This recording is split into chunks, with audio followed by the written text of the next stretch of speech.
Tuesday. So you set me up for something yesterday.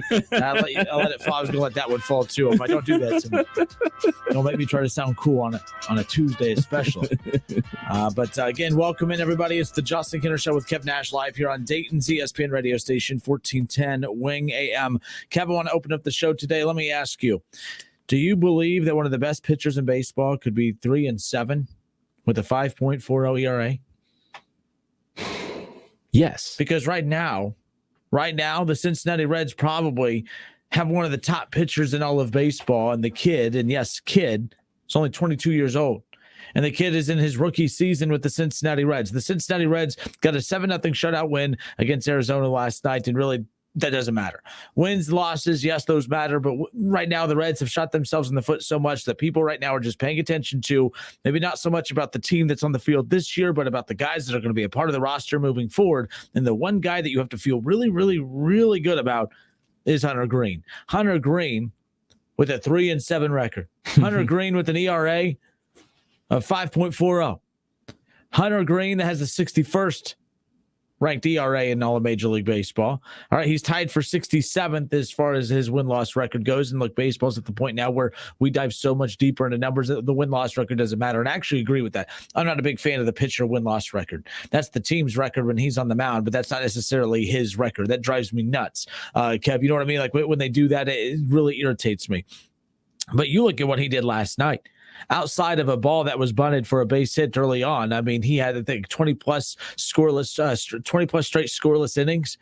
I mean, there was no hard hit balls at all. That's a new one. That's part of the, no hard hit balls. But that does sound pretty impressive. There was not one hard hit ball as far as putting the ball in play. The Reds shut out the Diamondbacks. The Reds do exactly what they, are supposed to when you get a great pitching performance from a guy like Hunter Green. Hunter Green has just been fantastic. And especially when you look at what he's done over the last couple of games, that's really been most impressive. But yes, I think right now, yes, it's about win-losses. Yes, it's about wanting to see your team succeed. But I think that regardless of our opinion of ownership, regardless of our opinion of this team, regardless of the team's record and how far back they are in the division and the wild card, when I see this Hunter Green kid up on the mound, it's just a different experience. And people are throwing out tweets like, man, this is one of the best starts to a career that they could think of out there. I mean, the only thing that can make it better is him making a debut on a winning ball club. But right now, that's not the case. Right now, it's not supposed to be about an individual, but that's really all Reds fans have to count on right now as far as at least having some kind of hope for the future. And that's the thing, too. Jonathan India, Rookie of the Year last year, fantastic season. Yes, he provides hope for the future. But we've seen the song and dance before of Reds, young Reds hitters who can hit the ball. They develop into one of the top hitters in baseball, and then the Reds can't keep him, and they trade him away. Mm-hmm. But this is something different. All right, we saw something similar with Johnny Cueto. This is better than Johnny Cueto. Like, as good as Johnny Cueto was, and as good as job as the Reds did developing Johnny Cueto through the system, Hunter Green's better. And Hunter Green is well on his way to being significantly better and maybe in line to go down as one of the best Reds pitchers ever. Now, again, I'm putting a lot of weird stuff out there. Like, I mean, we're talking about a guy that's only has like 10 starts under his belt. But what he's doing, Kev, he just looks the part. There's a reason that as like, a 16, 17-year-old, he was on Sports Illustrated's magazine. I mean, that's what kind of, when the Reds drafted him, there was talks of this doesn't seem like a Reds type player. It doesn't seem like a guy that they're going to invest into. They spent a lot of money to get Hunter Green to come to Cincinnati. They've spent a lot of money investing into him too, and they've done a very good job of setting him up to be successful. Obviously, you want to see the team do better around him, but right now, no one's judging his results based on what the team around him is doing, and despite what the team around him is doing, he looks pretty damn good, pretty damn unhittable, and that's what's crazy about all of this, Kev, is that baseball's been looking for a star that people can gravitate to, and then you add the fact that now it's an African-American pitcher on top of that. Like, Hunter Green is a great thing for Cincinnati, but could be a great thing for all of baseball, especially as far as marketable players are concerned. Now, maybe I'm going down a homerism trail here because it's the Cincinnati Reds, but Hunter Green be fascinating me as much as if he was in Cleveland or somewhere else. I can't honestly answer that, but it would be no, because Tristan McKenzie is doing the exact same thing. Nah, He's not only as good as Hunter older. Green. You're only a year older than Hunter Green. So just like everything in baseball is regional. It's regional unless you're on that big market stage like a Dodgers or a New York franchise. But, you look at the Hunter and the excitement around him, too. And that's why I want to open up the phone lines, 518-1410, 518-1410. You look at the development of Hunter Green, and you look at the job that he has done, since making his debut just a few months ago in Los Angeles against the Dodgers. It's pretty damn impressive what he's been able to do. So, Kev, last night he gives up one hit in 7 innings. All right. And you look back to what he did at the beginning of May, too. He had another one hitter in just over 7 innings of work. He had another one hitter game in 6 innings of work.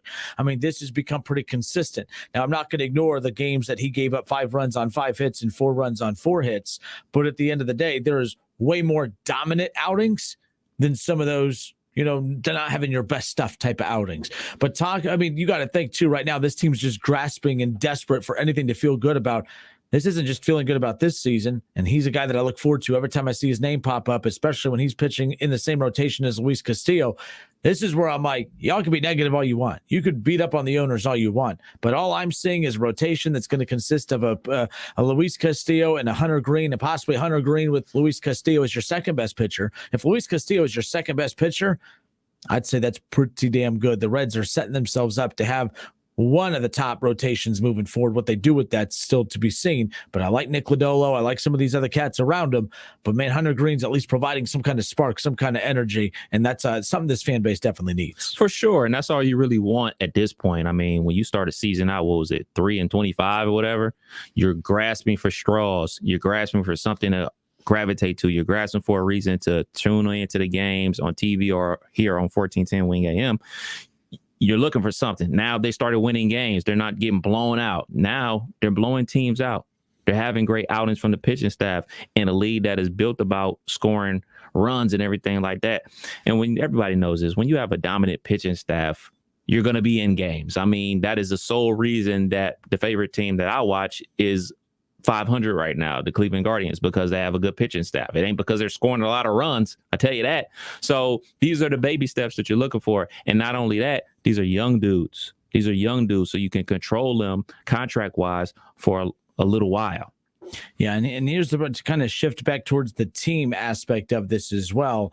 Again, I'm trying to do my best to kind of temper my expectations a bit. But when the Reds started going on this nice little winning streak where they had gone 13-5 or 13-7 over the previous 20 games, and it looked like they had flipped that switch, I started to get a little interested in what they were doing. I was like, man, they went 14-10 overall. They went 14-10 over their last 25 games, and they were 3-22 their previous 25 games. All of a sudden, this team, they're cooking with a little gas now. But the Reds right now in the wild card, 10.5 games back.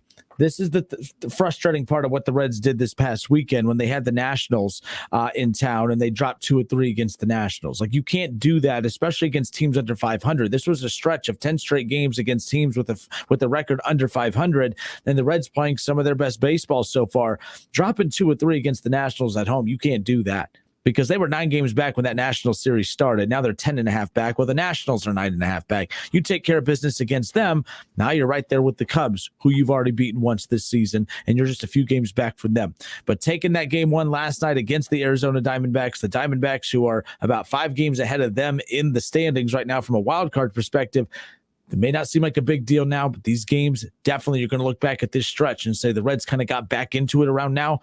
I thought that was going to be the case, especially after the 14-10 run that they did over their previous 25, but dropping 2-3 to the Nationals kind of popped that balloon a little bit, at least as far as my excitement's concerned.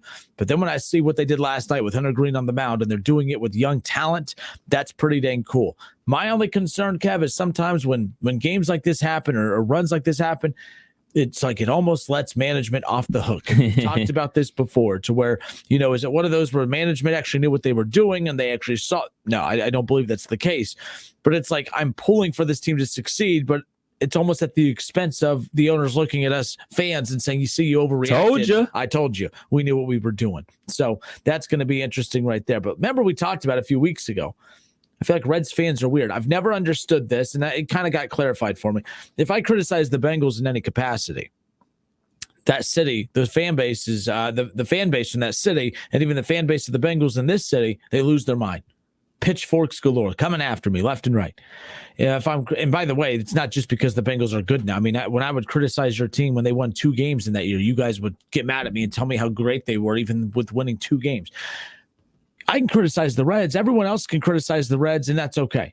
Now, I've been told that it's because people know I'm a Reds fan, so when I deliver my message on criticizing the Reds, it's kind of taken differently. But that's not necessarily true. If you look on social media, anytime I see a media, whether it's a writer or a radio or TV or whoever, that tweets anything positive about this team, Reds fans attack them. Oh, no, not this. I wouldn't trust them. Oh, they're just going to trade him. It is so weird how you have two pro sports franchises literally within walking distance of one another. And yet one could do no wrong when they're doing all the wrong in the world. And then one who's developing young talent. Well, now they're doing well. Don't get me wrong. But then the Reds, when they start to play better, you get mad at anybody that compliments this team. I get lit up all the time. Stop trying to tell us that this team is good. I'm not telling you that they're good. I'm just telling you that they're playing good baseball right now. And Hunter Green looks like the real damn deal. So my question would be, Cincinnati Reds fans, are you Cincinnati Bengals fans, and vice versa? Because I know some people that are Reds fans that are Browns fans. Like, they're not loyal to the Cincinnati. They're loyal to that actual team. So that would be my question for the Cincinnati Bengals and Reds fans. Do you just root for Cincinnati teams, period, because they're in Cincinnati? No, I don't believe in that. I mean, I don't know. We don't live in a city with multiple we don't have any pro sports teams here. So it's kind of hard to answer that. And unless you've grown up in a city, I think it's unlikely. If you have someone that was born in Cincinnati and they grew up Bengals fans and Reds fans, I think that's more likely, but I think you get a lot of transplant fans too. Because we're not in Cincinnati, we're in Dayton, so you can have a choice of who you want. Especially, I know a lot of people, especially in Columbus, like, they're all over the place in Columbus outside of the Buckeyes. Like, there's Browns fans, there's Bengals fans, there's Steelers fans in Columbus, there's Colts fans. There's a ton of people. There's even Ravens fans in Columbus who rode with the team when they left Cleveland and everything like that. So you kind of like get your pick of the litter when you live in a city that doesn't have a pro franchise and everything like that. Scott Campbell says, when was the last time a team had back-to-back rookie of the years? It's probably unlikely, but if he continues pitching like he did last night, I could see it happening. We're kind of at the point now where we thought that Tommy Pham was going to be the guy that represented the Cincinnati Reds come the All-Star break coming up. And which, by the way, when is that? The All-Star break? It's freaking June, by the way. It's June 7th. Can you believe it, Kev? The All-Star game is just about 5 weeks from now. Woo! The All-Star game is 5 weeks from now. That's pretty dang, like, that's insane. So July 19th is the All-Star game. But you have to think that the Cincinnati Reds, when you talk about that one because I highly doubt they're going to get more than one player voted into that. And then Tommy Pham at first kind of looked like the guy that was going to be representing them. But I think that it's going to be Hunter Green, and I think that it should be Hunter Green. I don't want to pay homage to Joey Votto and give him the All-Star nod. I don't want that. Tommy Pham's been great, super, but I think the guy that's providing not just the identity of the team this year, but the identity of the team moving forward, I'm the biggest Hunter Green fan in the world right now, because he's not just playing well and having a good rookie year. He's having a dominant rookie year. And Scott, that's a good question. I don't know the last time a team in Major League Baseball especially had a back-to-back rookie of the year, runs as far as that goes. Trey Green on Facebook, Kev, says, neutral, Kenner. You call it down the line, buddy. Yeah, exactly. I do call it down the line. Cat. I have never, no, now that I know how to use cat, by the way. No. So, but I am neutral. No, I'm not. I can't even do that. But I feel like I'm fair as far as criticizing my teams. I criticize your teams. I criticize my teams. I criticize Kev's teams all the time. Cincinnati both ways, Reds and Bengals. And then Tia, what up, Tia? Tia says, I'm a Reds fan and a Browns fan. Tia, she's smart. I like Tia. She knows what she's doing. So there you go. But 518-1410, that's the number to call and jump in on the conversation. But yes, I mean, as we are moving along here, what up, McLean? McLean Corral says, I'd like to see Tyler Stevenson in the All-Star game. And that's another one who's having the equivalent. I guess last year was more of his rookie year, but this is the first season where he's getting everything thrown into his lap as far as the everyday catcher, not in a platoon system with Tucker Barnhart like last year. Yeah, so I'm getting a lot of Tyler Stevenson's coming in, being thrown in here. So McLean says, I'd like to see Tyler Stevenson in the All-Star game for the Reds. Eric Lenski. What up, Eric? Eric Lenski says, I think Tyler Stevenson will represent the Reds at the All-Star game. Hunter would need to keep pitching well to get there. Yeah, and I think I could flip that and say that I think that, Stevenson still needs to hit well to get there as well. But, man, you guys are right. That was disrespectful to Tyler Stevenson because he has had equally a dominant first half of the season, if you will, as far as on the offensive side. And then obviously from the defensive side, too, a very solid defensive catcher on top of that. All right, it's the Justin Kinder Show with Kev Nash. We do have Reds baseball coming up here later on tonight, game 2 between the Reds and the Diamondbacks. And again, that's coming up right here on 1410 Wing AM. It's at Arizona again. Reds at Arizona. And then game 3 will be tomorrow, 3:40. The Zach Great American Ballpark. My apologies. I was looking at next week's run. They got Arizona next week as well. But Arizona tonight, 6:40 the first pitch, 6:10 coverage begins. And then they'll wrap up the series on Thursday. So it's a 4-game series against a team that's well under 500. The Reds could do some damage and kind of close that gap a little bit. Todd Hem on Facebook says, Aaron Donald signed the big paycheck. Rams will be there again. Thank you for throwing that into the Hunter Green baseball conversation. But yes, we will get to the Aaron Donald conversation coming up here in a moment. Nice little raise for Aaron Donald. Not bad. Ann Anderson. What up, Ann? Hey. She says she's a Reds fan and a Broncos fan. See? That's why I don't understand these unwritten rules of fandom. Well, you can't be a fan of that team and that team. The hell I can't. Stephen A. Smith, he was just appalled that I'm a Cowboys fan and a Browns fan. You're appalled that I'm a Steelers fan. I'm from Cleveland. That's just because of the team you're a fan of. It really doesn't matter where you're from. Even if you're from Pittsburgh, I'd be like, why the hell are you a Steelers fan? I would still be giving you crap for that. No doubt. All right, 518-1410 is the Justin Kinder Show with Kev Nash. We'll be back in just a moment.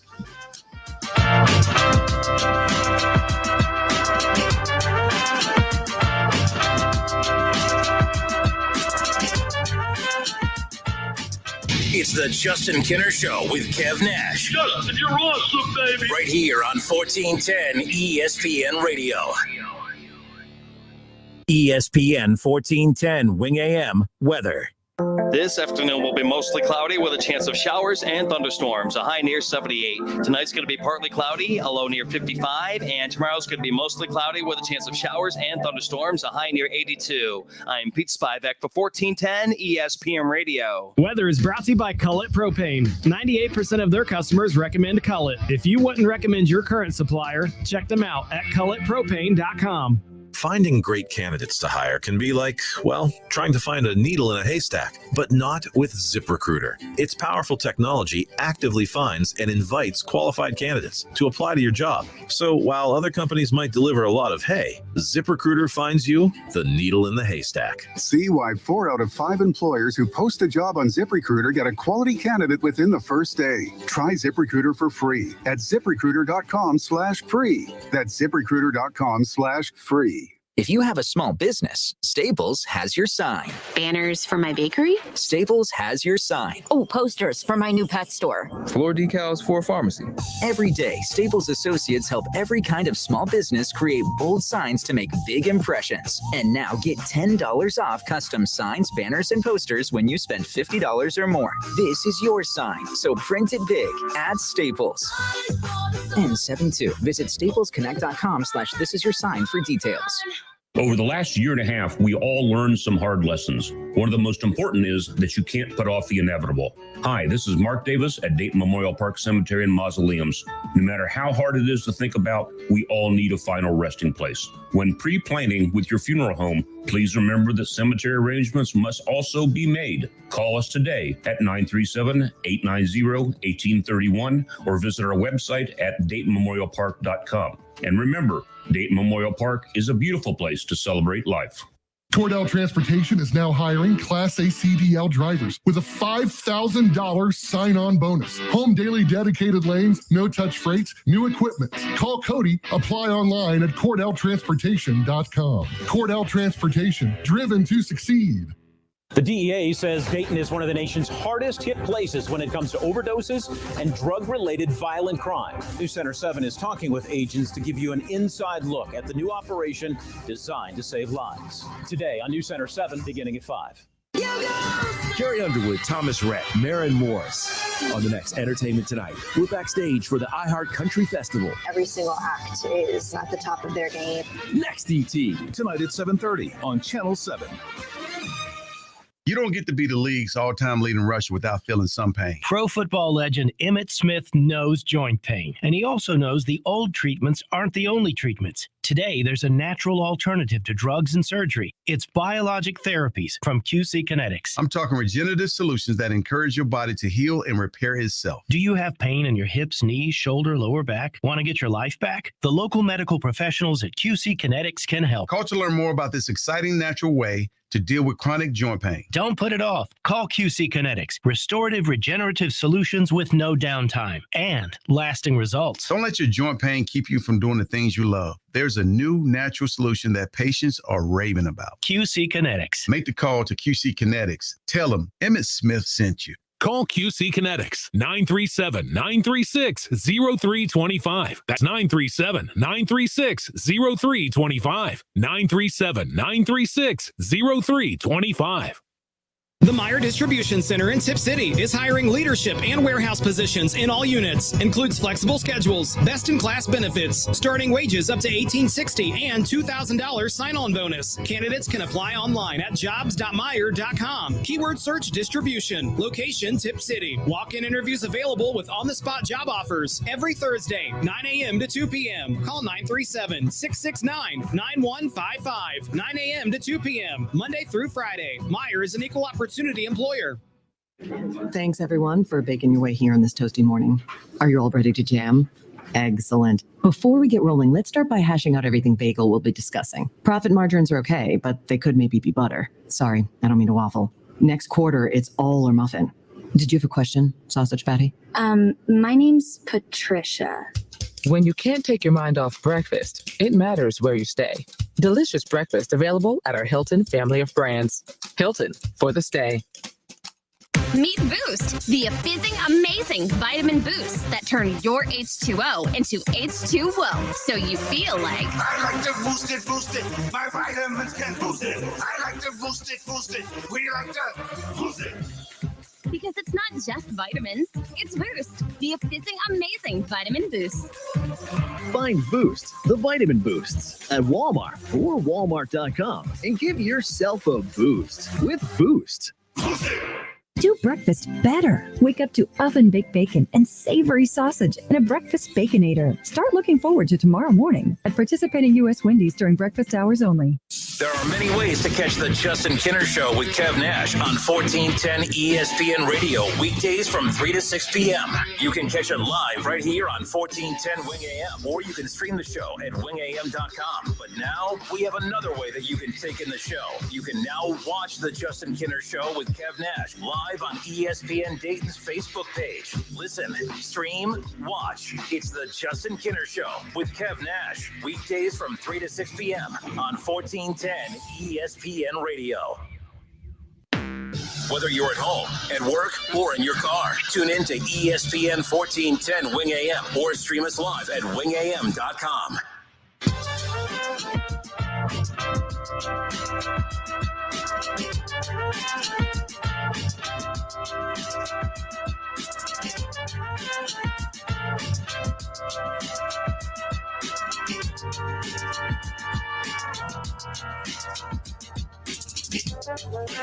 Justin Kinner, Kev Nash, back with you here on Dayton's ESPN radio station, 1410 Wing AM.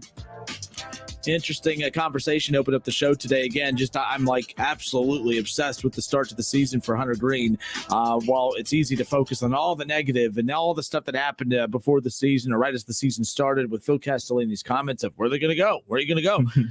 That people are still salty about that and they're not able to get over that. But the bottom line is that it is possible to complement this organization without it having to go directly to the top. Like, I think that what we cannot ignore is the fact that we used to complain because this organization did a horrible job at developing players. In fact, I think that's why this previous rebuild went so poorly, is because for one, they waited too long to trade away the guys, but they didn't develop anybody that they got back. I think Luis Castillo is the best piece. Luis Castillo is the best and only piece that they got in that return from the previous rebuild, which I'm glad to have Luis Castillo. But I mean, for as many top prospects as you're supposed to get when you are blowing up your roster, there should have been one to two Luis Castillos and quite a few Tyler Stevensons. Not one Tyler Stevenson and a Luis Castillo. Like, there should have been, you know what I mean? Like, when you're rebuilding, you shouldn't have one good hitter and one good pitcher. There should be multiple. So the fact that they are drafting these guys and the fact that Nick Lodolo looks like such a great prospect already, although it's been a while. I get that he's been injured, but like, you look at the development of Hunter Green, you look at the development of Jonathan India and Tyler Stevenson. Like, the Reds really made a huge, they put a huge emphasis on the money that they invested in their farm system, and that started during that rebuild. I remember we did a Reds media luncheon, and they were kind of doing a presentation on, so many times when these teams have all this payroll that opens up, we right away start looking for the catcher that they're investing it into, or the pitcher, or the outfielder, or the second baseman, when really they started putting more scouts, in Japan. They started putting more scouts like overseas. They started putting, more money and investing more into their farm system. And now we're starting to see a little of that kind of develop. Now, some of the good players that they're developing are also a red flag, because those are the guys that they have because of how poor that they've been, because of how bad that they've been at the same time. So it's like a double-edged sword. But the bottom line is, I look at the way the Hunter Green has been developed and the way that he's played.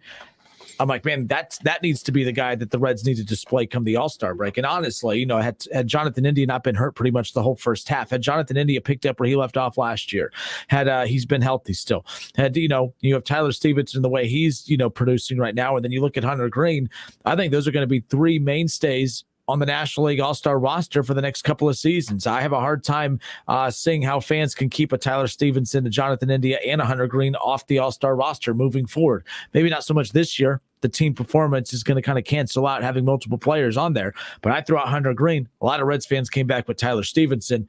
Are you which one catches your attention more? Maybe not between those players, but a hitter or a pitcher. I feel like the Reds in an All-Star game, I want to see a hitter. You don't want to see just one inning of Hunter Green? Because they're not going to be out there willing and dealing. Like, it's an all-star game, so everybody basically has to play. But you're going to get more opportunities to see a batter than you are a pitcher. So another thing that's coming in too, people are throwing in their weird fandom. And I don't even know how to word that, but what are your fandom team? Like, where does your fandom lie? I know there's people out there like me. When I say I'm a Browns fan and a Cowboys fan, I was born in El Paso, Texas. My whole family, we grew up, I was around nothing but Cowboys fans. Everyone in El Paso, everyone in Texas is Cowboys fans, right? So that's why I grew up a Cowboys fan. Then I moved to Ohio, still a Cowboys fan, but I want something that's a little bit more, local. Now, I grew up in went to high school in Van Wert near Lima. Everything up there is all Browns. It's all about this. So I'm around a lot of Browns fans. So that's why I fell in love with the Browns. So now I moved to Dayton, and obviously there's a little Bengals presence here, little kitty cat presence here. I get ripped all the time. How can you be a Browns fan and a Cowboys fan? Well, it's funny, the people I run into here in Dayton, especially not having pro teams here, the weird crossover teams that people have. So like Ann said that she's a Denver Broncos fan and a Reds fan. Mm-hmm. Denver fan for the NFL, but a Reds fan for Major League Baseball. So we're getting a lot of that. How about this one? So McClain says he's Reds and Bears. He said same logo though, and he's not wrong. Dope to see. He said same logo, but he also said same losing tradition. Richard on Facebook says Reds and Patriots. How'd you get that one?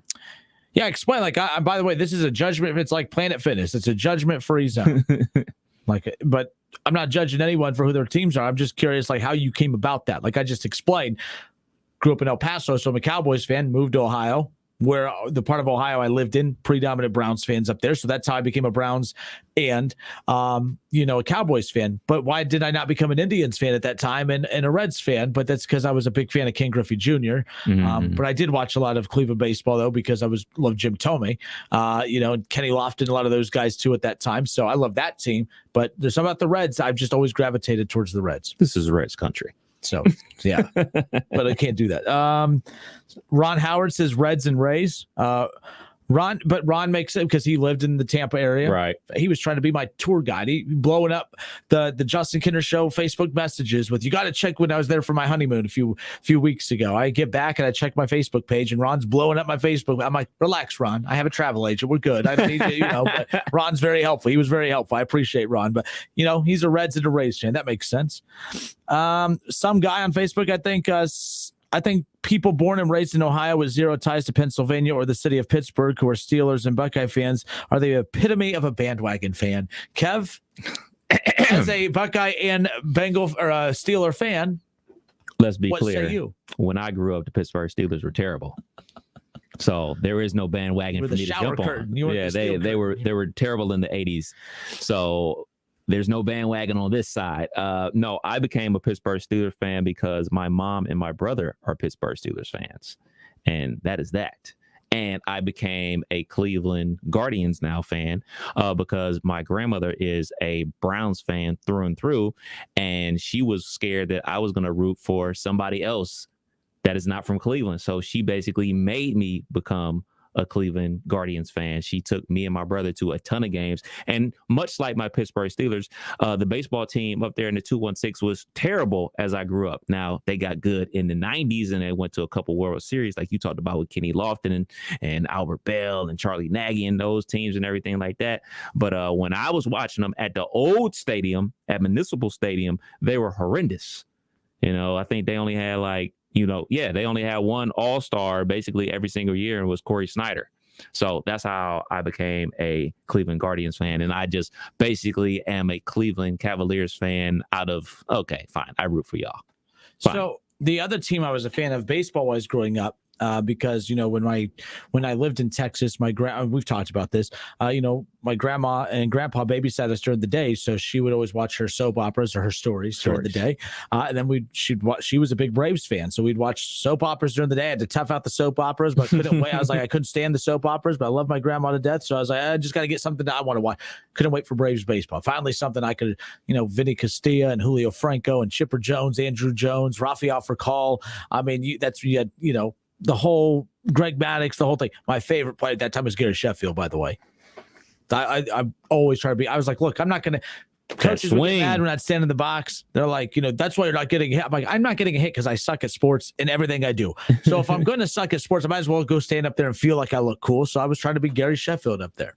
I had more movement in the bat before the swing than during the swing. This reminds me, obviously, the Braves games used to come on, TBS all the time. Turner, yep. And then the Bulls games used to come on WGN. Like, I think like that type of stuff, especially with baseball, affects the appeal of the game, because if you wanted to watch a baseball game, you could always watch the Braves, no matter where you were. If you wanted to watch a basketball game, you could always watch the Bulls, no matter where you were. And now that those teams don't have contracts with those networks anymore and everything like that, especially with baseball, I think it affects the game.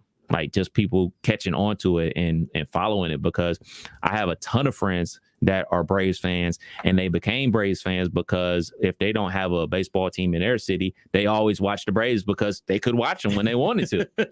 So we're defending our fandom here. A lot of us, I noticed throughout the show, you're calling, you'll defend your team, and we always sit there and say, well, how is she, when Ann defends the Broncos, or she defends her Denver she used to live in Denver, so that makes sense. Ron is a Rays fan. How the hell are you a Rays fan of Dayton? He used to live in Tampa. That makes a lot of sense. Cowboys fan, used to live in Texas. Makes sense, right? So defend your fandom. What is it that makes you a fan of that team that really doesn't have any ties to Ohio, basically, and as far as that goes. So there's that. But 518-1410 or head to Facebook. So David M on Facebook says he's a Reds, 49ers, and Bulls fan. That's a wide range. You're allowed. It's a judgment-free zone. We're just curious. Tell your story. How did you become the Reds? Make sense. How do you go from Reds in Major League Baseball to the 49ers in the NFL to the Bulls in the NBA? That's what I'm curious about. David, explain yourself. Rand Go Blue on YouTube says Bengals and Reds. I met Archie when he played for the Bengals, and it stuck with me. Reds because growing up, that's all that was on TV, and we would go to games a few times per summer. So again, there's that emotional tie-in, memories of going with family. Cubs are another one too. Yes, and again, they fill up a lot of Great American Ballpark when the Cubs are in town. Donald Hutton, he says, I was a Cubs fan growing up because they were on after school. That goes back to your point about WGN. Mm-hmm. They played mostly afternoon games. Yep. Yeah, because they didn't get lights until the turn of the century, right? Yeah, like how come no one made fun era. of them for that? But like, they're like the Bengals, right? Like they finally get a practice. I love when they start. We're getting a practice field. Congratulations, you've caught up with a lot of high schools in the state of Ohio. So there you go.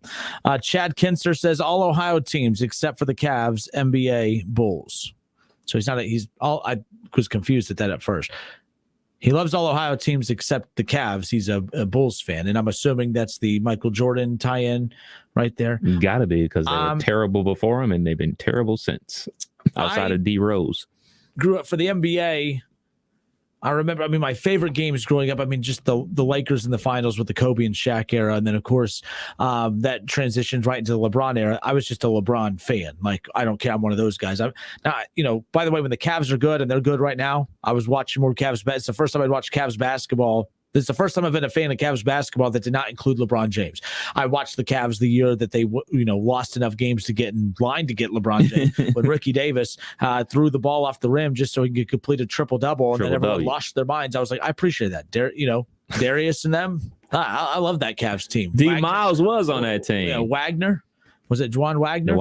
Wagner from Jersey. Yep. So, yeah, but, I wasn't a fan of that team. I was just wanting them to be bad so we could see LeBron in Cleveland. So, Cleveland, there you go. This is for you. Billy Wright says, I'm a boring Bengals, Reds, OSU. My dad's teams love the NBA, but have never had a team. That is interesting. I'm the same way. I've never had an allegiance to an NBA team. I watched the Lakers growing up because I was a big fan of the Kobe Shaq run. And then watching Shaq go up against like the teams like the Nets in the finals when they would send 5 guys down to help and he'd still dunk over Kerry Kittles. And, when you send Kerry Kittles and Collins and guys like that at him, he just ate them for dinner. It was insane. Watching those finals, man, like Kenya Martin before his knees exploded. He was Richard such Jefferson a great athlete and a great finisher at the rim, but he's only 6'7", man. There's nothing you can do. No matter how strong, no how athletic he was. Shaq is 7'3", 340. Probably at that time 360. Kmart just couldn't deal with it. Just couldn't. Nolan Russell. And by the way, Billy, when he says he goes, I'm a boring Bengals, Reds, OSU fan. I think that's the majority. I think there's more of the combination of fans out there. I think there's more Buckeye, Reds, Bengals fans out there than any other combination in the Dayton area. Is that safe to say? Yeah. That's not really a hot take. Look at we're an hour from Cincinnati, but no, I don't think you're boring. But I think what he means, like, it's just not as interesting because, like, I'm trying to connect the dots. Is how the hell do you the most interesting one so far is the 49ers fan. Oh, David M. Here he is. He explained himself. He grew up in a Browns house per his dad's fandom. And Ant was a Niners fan, product of the 80s, 90s Niners, fell in love with the team and stayed ever since. So there you go. Good team to fall in love with, the 49ers, especially in the 80s. I'm doing this because I'm tired of people questioning my fandom and questioning how could you be how most people. Explain yourself. I don't need to explain anything. I'm a grown-ass man. I may be 5'5", but I'm a grown-ass man. I don't need to explain why I'm a fan, but that's what I'm going to do today because it's a judgment-free zone, and I'm curious because I know there's a lot of other people out there that have more crazy fandom combinations than I do. So there's that at least. My best friend is a Washington Huskies football fan. See, that's weird. How about Mikey? Mikey, it's been a while, my friend. Hey. He's the USC Cheater fan. Oh, Pete Carroll. He loves the cheaters. He loves USC and Pete Carroll. You ain't cheating, you ain't trying, baby. If he loves programs that cheat, he's all about the programs that cheat. He loves Pete Carroll. But Mikey, if you're listening, it's been a while, my dude. So explain, how did you become a UFC fan? What is about, USC, sorry. UFC. How'd you become maybe he's a UFC. He's boxing. He loves boxing. Yes. But me and Mikey, we haven't sparred in a while. So let's see if he's listening. Get the dump button ready. What did he call you last time? Yeah, it wasn't. It wasn't FCC approved. Maybe it was. Nolan Russell says he's a Bengals fans, Ohio State football. See, there you go. But he likes UK basketball. Now we're talking. That's his grandpa's team. Now we're talking because there is a line here in Dayton. I'm not sure where that line ends and begins. Is it like Middletown, where this is no longer Ohio State Buckeye country and they start going the SEC route, not only in football, but in basketball as well? There's a ton of Kentucky Wildcats fans in Dayton, Ohio. Tons. In Dayton, and then the more south you go, I know that there's that Mom's Diner over in Franklin. Like, that's like, you go in there, and I've gone there with Hal and Schlemmer, and we used to go get breakfast all the time there. And you walk in, it's just Kentucky basketball. It just takes over the whole diner. It's Mom's Franklin over in Diner, giving her a little pub. Love Mom's Diner in Franklin. But it's Kentucky basketball galore. In fact, before the season, they do this big, they have this big old Kentucky basketball cake, and they kind of have to throw a little party, a little preseason party, and they you know what I mean? They make bets on who's going to win the blue. What's the little scrimmage game that they do? Blue and white, yeah. The blue and white game. Yeah, they get all into it. I'm like, good for you. We know how much people love their UD basketball round, of course. So we haven't heard of that. We could throw some college basketball. I think we know where it's going to be, though. Yeah, I'm pretty sure. Yeah, it's going to go UD. A lot of Sinclair. A lot of. All right, 518-1410. Let's see. Continuing to go down the list. Some guy says, people in Dayton love some UFC. Our bars get packed for big ticket. No, they do love UFC. UFC fills up a lot of these bars around here. You know how expensive it is for these sports bars to carry those? I want to say like $10,000. It's a ridiculous amount of money. Now, is it per fight or is it per year? I'm not sure. So, quick story. Is there X amount of TVs? Because they charge you. They charge you per TV. They don't just say, here, you paid for it and now you get it. You can play it everywhere. Every single TV in your venue, they charge you for that. So UFC fights are basically $100 a pop. So if you're at a bar that has 10 TVs, do the math. Interesting. and yeah, so there's that. That's why you need that one buddy that pays for it every time. Facts. Richard says, Reds, Patriots, easy TV. Reds, Patriots, Celtics. There's one. So, Richard, do you have a Boston tie-in there? One more time? The Reds, Patriots, Celtics. Oh, okay. So I'm assuming there's some kind of Boston tie-in there, right? Explain, don't just throw your teams out. Kind of explain it a little bit. We're trying to connect the dots. I'm kind of curious. Adam says Chelsea FC soccer fan. Soccer making an appearance before Pulisic joined. Adam, is he the one? Pulisic, is he the one last week that got mad at the American fans? No, I'm not. I don't think so. I don't think that's the dude. I thought Pulisic was the one last week. Yeah, Richard lived in Boston. Adam, is that who that is? Pulisic. Who's the guy on the other day for the American team that was mad at lack of American support? Yes, that is him. Oh, it was? Okay. See, it takes pissing off Americans to be a household name. I remember that. That might be the only soccer name I know, Kev. You know how big a fan of soccer I am. We know. Adam, good stuff. I appreciate you throwing soccer into the mix too, because we've just been talking. We get to get some hockey teams thrown in there. David M says college basketball is where I'm spread out the most. OSU number one. Kentucky, because my dad's side of the family is from Kentucky, and all UK fans, but also support the local teams, UD and Wright State. Kudos. Just spread it out. Spread the wealth. Cuse. Yeah, that's the one right there. That explained the cues. So hold up. Cuse. Cleveland Guardians fan in baseball. Yes, sir. Steelers fan in football. Yes, sir. Syracuse in college basketball. Yes, sir. Buckeye State fan. College football. Yeah. Florida State in college football. Yes, sir. Hold up. Yes, sir. Explain yourself. I'm out here. Well, I got a Charlie Ward jersey way back in the day. It's a white elephant gift? No, my brother bought it for me. So I was like, who is this? He's like, you'll love him. Started watching him. You're right, I do. Syracuse, I have no idea how it became. No, my brother bought me a hat. I had a white Syracuse hat when I was a kid. And I was like, oh, this is going to be my new team. I'm going to root for them. I'm going to root for them too. Yeah, this is that easy. Just buy a kid a hat and they'll root for whoever you tell them to. There you go. And my brother doesn't like Syracuse basketball. He doesn't hate them, but he's a Buckeye fan. But see, for as kids, or at least where I'm from, it's not, you don't buy a hat because, oh man, I'm buying this hat because it's my team. I'm buying this hat because it goes with my outfit. And hey, when I was a kid, my brother used to dress me like a doll. like a doll? No, I'm joking. Okay. But, the hat went with my outfit. You and Ron have something in common. He's also a Florida State fan. Let's go, baby. Let's go. We suck, but it's all good. Craig Bertkey said Reds, Bengals, Yankees, and anything Bowling Green.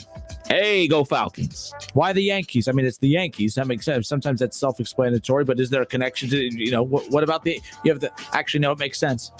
Reds, Guardians, Yankees. Yeah, Yankees. I think we should. Yankees make sense. We'll be back. 518-1410. It's the Justin Kinner Show with Kev Nash and 1410 ESPN Radio.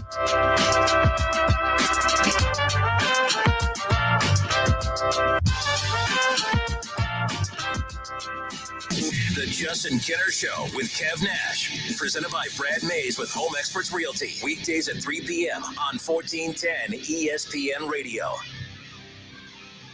If you have a small business, Staples has your sign. Banners for my bakery? Staples has your sign. Oh, posters for my new pet store. Floor decals for a pharmacy. Every day, Staples associates help every kind of small business create bold signs to make big impressions. And now get $10 off custom signs, banners, and posters when you spend $50 or more. This is your sign, so print it big at Staples. N72. Visit staplesconnect.com/thisisyoursign for details. Okay, Cincinnati Reds fans, it's time for Roof Truths Triple Play from Enterprise Roofing. Roof Truth number 1, your roofer should be as dependable as your roof. Roof Truth number 2, your roofer should be in business for longer than the life of your roof. Roof Truth number 3, your roofer should live where you do. Enterprise Roofing is a proud partner of the Cincinnati Reds for all of your roofing needs. And to try our roof cost calculator, visit rooftruths.com. Are you ready to taste the chicken sandwich perfected? Then Lee's Famous Recipe Chicken has just what you're looking for with the chicken sandwich combo for only $6.99. Forget the rest and try the best. This is a premium all-white meat chicken breast that's honey dipped and hand-breaded just right. Served with creamy chipotle ranch all on a brioche bun, no other chicken sandwich can compare. Taste perfection with the chicken sandwich combo for only $6.99. Only at Lee's. Famous for chicken. Cutting the price of your wireless bill feels good, really good. Actually, it feels great. You should try it out. So cut your bill by switching to Straight Talk Wireless, now offering our $45 Silver Unlimited plan with 5 gigabytes of hotspot and nationwide 5G on America's largest, most dependable networks. The $45 Silver Unlimited plan from Straight Talk. Straight Talk Wireless. No contract, no compromise. A month equals 30 days. See terms and conditions at straighttalk.com. 5G capable device required. Actual availability, coverage, and speed may vary. Get in zone, AutoZone. Welcome to AutoZone. What are you working on today? Thinking about gas mileage? Keep your engine at its best with clean oil from Pennzoil Platinum Full Synthetic. Got an older vehicle? Use Pennzoil Platinum Full Synthetic High Mileage. Right now, you can get 5 quarts of either with an STP Extended Life Oil Filter for $36.99. Get what you need for better fuel efficiency at any of our 6,000 stores or on AutoZone.com. Get in zone, AutoZone. Loyalty restrictions apply. Today on Hey Culligan, soft water, cleaner environment. What do you say, Greg? Hey Culligan, are you saying if I have a Culligan high-efficiency water softener, I'm also helping the environment? It sounds like you're saying it, Greg, and yes, you are, because with the Culligan high-efficiency water softener, you'll use less detergent, soap, and harsh chemicals, and that's good for the planet. Now you're saying it. You bet I am, Greg. Soft water and a cleaner environment is already on the way. Let us help you out with a free in-home water test from a local Culligan water expert at Culligan.com. O'Reilly. Stay cool this summer with AC Pro Refrigerant and O'Reilly Auto Parts. Right now, get a $15 O'Reilly Auto Parts gift card after mail-in rebate, plus earn double O Rewards points with the purchase of select AC Pro Refrigerant products. Beat the heat before you hit the road with AC Pro Refrigerant at your local O'Reilly Auto Parts store. O'Reilly Auto Parts. Hi, this is Eddie Sorrell, Body Shop Manager at Germain Honda Beaver Creek. Our technicians have over 125 years of total experience. That means we can repair your vehicle correctly and efficiently. So when you need a dependable body shop, we're here. And we repair all makes and models with new state-of-the-art equipment to get you back on the road quickly. Plus, we offer loaner cars during service and free estimates. Stop by and see us. Germain Honda Beaver Creek, State Route 35, just east of 675 between Xenia and Beaver Creek. Hello, it's John Kozik, founder and president of TurboTrack Realty, and I buy real estate as is, fast for cash. Give us a call today for an all-cash offer at 614-470-2000, 614-470-2000. I buy inherited properties, vacant homes, rentals, commercial properties, and apartment buildings. Give us a call today and speak with one of our friendly staff members at 614-470-2000, 614-470-2000. You have empty office space to fill or home office to create. You know what you need. You know what you'd like. But you also have a pretty good idea after you've shopped around the usual places what you need and what you like might not happen. Well, then you haven't been to Charles Larrick's Warehouse Outlet. Nobody has their selection. Nobody has their discounts. And every week there's something new. If you need office furniture, Larrick's Warehouse Outlet can sell it to you for half the price and below manufacturer's selected prices. Half price and below on hundreds of items. Selection from budget to the best. Really, desks from $50 to $5,000. Filing cabinets from $25 to $500. Before you go anywhere else, do yourself a favor and come to Larrick's Warehouse Outlet. With 25,000 square feet of selection, you're not going to go anywhere else. Larrick's Warehouse Outlet at 23 McOil Avenue, Dayton. Open Monday through Friday, 9 to 6. Larrick's, continuing the tradition. Let's face it, you all have outdoor home projects to do. Mad River Mulch and Topsoil is here to help as the area's leading provider of processed topsoil, garden mix, animal bedding, and mulch. We cater to the professional landscaper, contractor, and the DIY homeowner. That's you. Buy in bulk, mulch, rock, topsoil, and sand. No matter the size of the project, we can help, and we deliver, often the same day. We also carry firewood, bedding, and fuel pellets. Mad River Mulch and Topsoil, just off I-70 and Route 4 in Springfield. Order online at madrivermulch.com. All sports, all the time. This is 1410 ESPN Radio. Reds Diamondbacks game 2 coming up immediately following the show this evening. 6:10 coverage begins for a 6:40 first pitch. Reds Diamondbacks again right here on Dayton's home of the Reds, 1410 Wing AM. It's the Justin Kinner Show with Kev Nash live here on a Tuesday.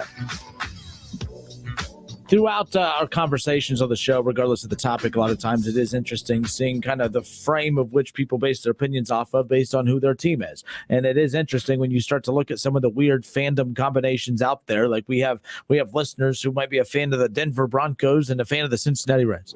Doesn't make any damn sense. But it does make sense because everyone has a reason for why they follow certain teams. I get ripped all the time because how can you be a Cowboys fan and a Browns fan? Well, it's actually pretty dang easy to explain. Actually, it's just called geography. It's just called it's pretty simple, actually, But so that's kind of what we're having a conversation about today. It's interesting hearing how some of you became fans of certain teams, and we're coming across some of the strangest fandom combinations out there. You'll have Kev, for instance, might be the strangest of them all. Florida State, Pittsburgh Steelers, Cleveland Guardians. What am I missing here? Syracuse basketball. That's the one right there. And then pretends to be a Buckeye fan. No. I'm a Buckeye fan for sure. Number one. Then Florida State. Because Jimbo left, right? Good old Jimbo. Got us that natty, baby. One way or another. Adam on Facebook, Kev said, Kev Nash letting everyone know why lid stores sold every color hat. Facts. I'm not buying it for the team. I'm buying it because it goes with my outfit. Scott Campbell said, my daughter became a Yankee fan when she did a book report in 3rd grade. Now when she comes over to visit, I always give her a let's go Red Sox. How often does she come over to visit, Scott? Scott Chad says, just like everyone having a Tar Heel starter coat when I was a kid, it was the cool thing to do. Yeah. Absolutely. I mean, starters like cool now, right? Like that was like they're back again. It was like the poverty symbol when I was in school. I was like, my mom kept making me wear starters. I'm not wearing starters, coats, shoes, nothing. Now I see people like making it look cool. Oh my God. So I was ahead of my time. When I was a kid, I was ahead of my time. The Raiders starter jacket. That's the one everybody wanted. Yeah. See, I have the big poofy Dallas Cowboy one. Oh, you had the coat. No, you just want the starter jacket, the jacket, not the coat. Oh no, so I'm still poor. Yeah. Okay. you don't want the coat. You want the jacket. Kenner's showing up with a big old puffy jacket. Like, what? It's fashion. You hear the heartbreak. Still poor. Still poor. David Shaw says Michigan for college football. Duke, Michigan. UD writes it. Jesus. Wait. Who is this? It's Mr. Shaw. Oh, okay. I thought you said somebody else. Mr. DVR, my team Shaw. Michigan for college football. And then, man, he has a whole list for Duke, Michigan, UD, Wright State for men's college basketball. Well, I was about to say something, but I'm basically the same way because you're like Syracuse, Ohio State, Wright State. Braves, Reds for Major League Baseball, and then whatever upsets Kinner out of the NFL. Seems about right. Keith Tolliver, what up, Keith? He said Michigan, Browns, Cardinals, and NBA in general. Michigan. Oh, I know. Oh. Chad says same with Champion clothing now. Champion hoodies. Champion. He said Champion was Kmart brand back then. Yeah. He had there you fair share of Champion hoodies. Yep. I can't believe I just called, someone just said, I can't believe you called the starter. You called starter the poverty signal. I'm like, but it was. I got made fun of for wearing this damn starter stuff growing up. I was hoping it was like cool now. It was hip. And I probably still fit into the same clothes I wore back in elementary school. I'm still the same height. Might be a problem. 518-1410. Let's go to Mark. Mark, thanks for holding, sir. How are you? How you doing, Justin? I'm doing fantastic, Mark. What you got for us today? I'm going to tell you who my teams are. Who are your teams? Okay, the Browns. Smart man. The Dolphins. Oh, you got more? Okay. Why the Dolphins? So the Browns make sense. Obviously, you're in Ohio. How'd you become a Dolphins fan, Mark? I just started watching them on TV, and they look so good, just like the Browns. Yeah, you became a fan of them in the 80s, I'm assuming. Yeah, I was going to say, when you said they look so good, I mean, you said like the Browns. That had to be before they left the first time, right? Yeah, of course. That's when they had Jim Brown, them good teams. Absolutely. So who are your other teams? The Flyers, you knew that. Yeah, I knew that one. I knew it would be Flyers for college basketball. What about college football? Ohio State. All right. What about the NBA? Nobody really. All right. What about soccer? Don't follow that. Attaboy. Good stuff. Smart thinking there. What about hockey? Hey, don't follow that either. All right. Well, it looks like we wrapped it all up. Who's your favorite bowler? Hey. Pete Weber. Earl Anthony. Who? Earl Anthony. All right. I'll take your word for that. What about golfer? Jack Nicholson. All right. Fair enough. All right, man. Anything else? Hey, yeah, Justin, I'd like to ask you something about the Flyers again. Have they signed their third scholarship up yet? Have they what? I'm sorry? Have they signed their third scholarship kid yet? I do not know if they've used up all their scholarships. I know that they have the top two, or they have the number one freshman coming in for the A-10 this upcoming season, but I do not know if they have an extra scholarship. I do not believe that they do, but again, I'm not going to say that definitively or not. Because they got a transfer kid from Georgia. He's from Texas. I know that. No, I mean, the portal has been kind to UD. UD's that type of team that they're always going to benefit from the portal more than be hurt by it, because a lot of times you're going to get guys that go to those bigger schools that there's just not enough room carved out for them, but they still want to be, get that, big time, get those heavy minutes in front of a big time crowd. Dayton is perfect for that. They've really thrived off the portal the last couple of years. But hey, Mark, I appreciate you, man. Okay, have a good week, guy. Take care. 518-1410. But yeah, talk Dayton basketball more over the coming weeks. But yeah, that's another example there. Dayton's always that team that's going to benefit from the portal, because you got guys that are coming from Georgia and the USCs of the world, and the Nebraskas and some of these bigger schools where they're just another guy at some of those schools, but they still want to get that playing time and still get that big school feel. UD provides all of that. They're going to provide you the minutes. They're going to provide you 13,000 fans, and they're going to provide you a chance to make the NCAA tournament, be a top 25 team every year. It's the perfect landing spot for kids in the portal. And I think that's why, they've thrived in that. And Anthony Grant and his staff have done a good job with that. But 518-1410, how about this one? Justin Smith wrote a book, by the way. Steelers, Penguins, Buckeyes. I was a Denver Broncos fan for most of my life, the Elway and the Three Amigos days. I remember that. He said he dated a Steelers fan for 8 years back in 2016-ish. And it took one trip to Pittsburgh to absolutely fall in love with the city and the passion of the fan base. It was crazy. Man, he wrote a book. See? He wrote a book. I'm not poking fun at Justin at all. I'm just I'm not a big fan of reading. He goes, it's like my Mecca now. Love the Steel City. I feel like everybody is deserving of a do-over if they find that team that really grabs them. And it's later in life. It wasn't after a Super Bowl victory, LOL. So he's basically saying, can't really call me a bandwagon fan. It's not like I became a fan of them after they won the Super Bowl. It's like Bengals fans like quadrupled because they got to a Super Bowl. Just saying. Continuing down the list, Justin Smith also says, had my car broke into in Cincy at Steelers-Bengals playoff game and car towed in Cleveland at a Browns-Steelers opening day game. Screw those cities. I think you need to find better parking spots. So arrive early. Park in the garage. You get what you pay for.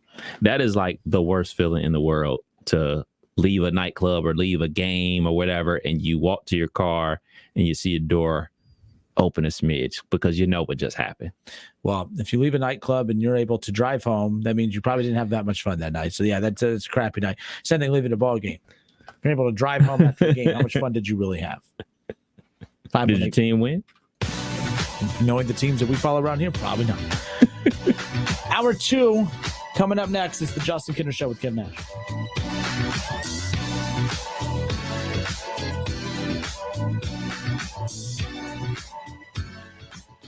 Listen, stream, watch. It's the Justin Kinner Show with Kev Nash right here on Dayton's ESPN Radio, 1410 Wing AM. Alex Scott was a 4-year-old cancer patient who wanted to help find a cure for kids' cancer with a lemonade stand. Join Firebird's Woodfire Grill for Lemonade Days, June 10th through 12th. Donate to Alex's Lemonade Stand Foundation. Thanks, everyone, for baking your way here on this toasty morning. Are you all ready to jam? Excellent. Before we get rolling, let's start by hashing out everything bagel will be discussing. Profit margins are okay, but they could maybe be butter. Sorry, I don't mean to waffle. Next quarter, it's all or muffin. Did you have a question, Sausage Patty? My name's Patricia. When you can't take your mind off breakfast, it matters where you stay. Delicious breakfast available at our Hilton family of brands. Hilton for the stay. When flying insects show up in your home, how do you get rid of them? Hopelessly clapping every single one? Aimlessly swatting back and forth? Hanging fly strips in your living room? Ew, ew, ew. Instead, try Zevo Traps. Zevo uses light, not odor or chemical insecticides, to attract and trap bugs, working continuously so you don't have to. Zevo, people friendly. Bug deadly. Now at a store near you. My heart was racing just making spaghetti. I could have waited to tell my doctor, but I didn't wait. I was short of breath just reading a book. I could have delayed telling my doctor, but I didn't wait. They told their doctors and found out they have atrial fibrillation, a condition which makes it about 5 times more likely to have a stroke. If you have one or more of these symptoms, irregular heartbeat, heart racing, chest pain, shortness of breath, fatigue, or lightheadedness, this is no time to wait. Contact your doctor. Brought to you by Bristol-Myers Squibb and Pfizer. Look, it's heartburn. He's going to try and ruin our vacation. Don't worry. I pack Prilosec OTC. One pill in the morning prevents excess acid production that can cause frequent heartburn. Nice. Aloha, heartburn. Block heartburn from your summer bucket list with Prilosec OTC. It's possible while taking Prilosec OTC. Use as directed for 14 days to treat frequent heartburn, not for immediate relief. Don't wait until you have heartburn to start Prilosec OTC. Kick your summer off right and look for Prilosec OTC at Walmart or Walmart.com. Cordell Transportation is now hiring Class A CDL drivers with a $5,000 sign-on bonus. Home daily dedicated lanes, no-touch freights, new equipment. Call Cody. Apply online at CordellTransportation.com. Cordell Transportation, driven to succeed. Carla's retiring early next month. We're all going to have to learn to pick up the slack. The dessert making role at Sawyer's restaurant, deserted. Tom, if you can handle beignets. They need a new pastry chef who can souffle like it's a piece of cake. Come on, guys, we got a line out the door. How much longer for those croissants? Indeed can help them hire great people fast. I need Indeed. Indeed you do. We instantly connect you with quality candidates whose resumes on Indeed match your job description. Earn up to $500 in sponsored job credits by conducting interviews on Indeed. Visit Indeed.com/credit. Terms and conditions apply. How do you make the most of your land? If you ask the Wrens, who run with us on a John Deere mower, they tell you, I mow first, then I do all the trimming. But the Hubbards, who work behind the wheel of a John Deere compact tractor, would say, if it's something you want, just go after it and try it. Then there's the Mosers, who may mention from the seat of their John Deere Gator UTV. You can't be all work and not play. There are millions of ways to make the most of your land. Learn how to make the most of yours at Deere.com. Nothing runs like a Deere. Hello, it's John Kozik, founder and president of TurboTrack Realty, and I buy real estate as is, fast for cash. Give us a call today for an all-cash offer at 614-470-2000, 614-470-2000. I buy inherited properties, vacant homes, rentals, commercial properties, and apartment buildings. Give us a call today and speak with one of our friendly staff members at 614-470-2000, 614-470-2000. There's never any FOMO with the iHeartRadio app. You won't ever have to miss out on your favorite shows and contests with this radio station again. Radio 24/7, 365. We're here when you want us. Stay connected and listen anywhere when you download the free iHeartRadio app. Looking to save money? With DriveWise from Allstate, the safer you drive, the more you can save. At Allstate, better protection costs a whole lot less. Visit allstate.com or call an agent for a quote today. Veterans, were you exposed to harmful burn pit smoke while serving overseas? The Department of Veterans Affairs has recognized and is providing benefits to veterans who suffer with asthma, rhinitis, and sinusitis as a result of burn pit exposure. If you served in the Southwest Asia Theater of Operations or Afghanistan, Uzbekistan, Syria, or Djibouti and suffer from any respiratory illnesses that you believe is a result of exposure to burn pits, contact the Montgomery County Veterans Service Commission at 937-225-4801. When you need your tech working its best, Staples has you covered. My PC has 3 speeds: slow, slower, and slowest. Staples has you covered during our free PC tune-up event, Saturday the 18th and Sunday the 19th. Bring your existing PC to any Staples store and we'll remove junk files, improve your startup and operating speeds, and optimize your device's performance with a 1-year subscription for PC tune-up software. A $30 value free. Your tech solution is at Staples. In-store only, Windows devices only. Appointments encouraged by phone or in-store. Welcome to Allstate, where you can really control your savings. Because when you drive less, you save more with pay per mile. So you're really in control of your savings, only paying for the miles you drive. Yeah, life is good when you're in the driver's seat. Allstate. Here, better protection costs a whole lot less. You're in good hands with Allstate. Click, call, or visit allstate.com to save today. Not available in every state. Savings vary, subject to terms, conditions, and availability. Allstate Fire and Casualty Insurance Company, Norfolk, Illinois.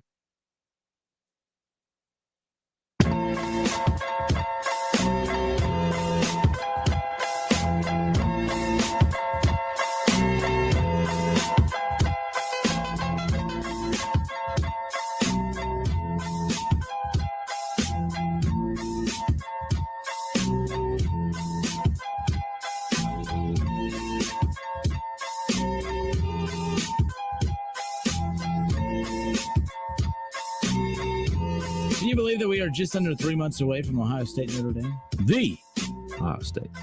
The season kicks off here, not too far off in the distance, which is pretty damn cool. We just got to get through these long, dry, dull summer months. Enjoy these beautiful summer months because the weather is going to be A1.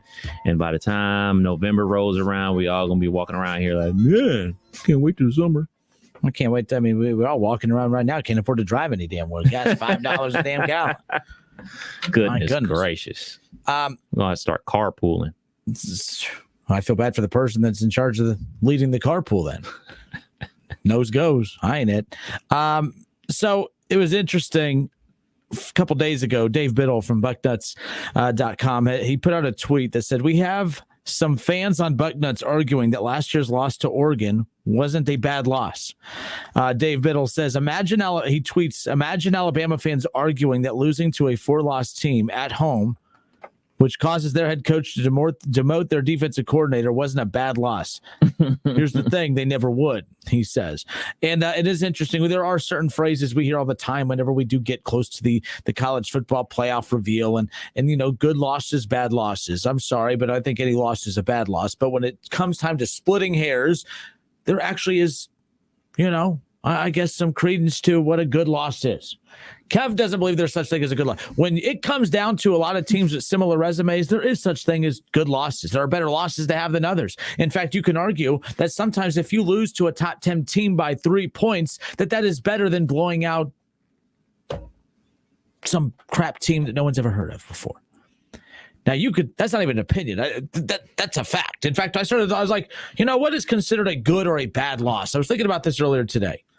What's a good loss? To me, losing to a top 10 team on the road by 10 points or less. That's maybe a good loss isn't the right phrase, but acceptable loss, a forgivable loss, if you will. And then there's some unforgivable losses. Like I think a bad loss is, obviously losing to an unranked team by more than 10, especially at home, or, 2 possessions or more at home. I mean, losing to an unranked team. And sometimes I think that Ohio State and Alabama have built themselves up so much that if you lose to a non-top 10 team, then that's a bad loss. Like, you're Ohio State.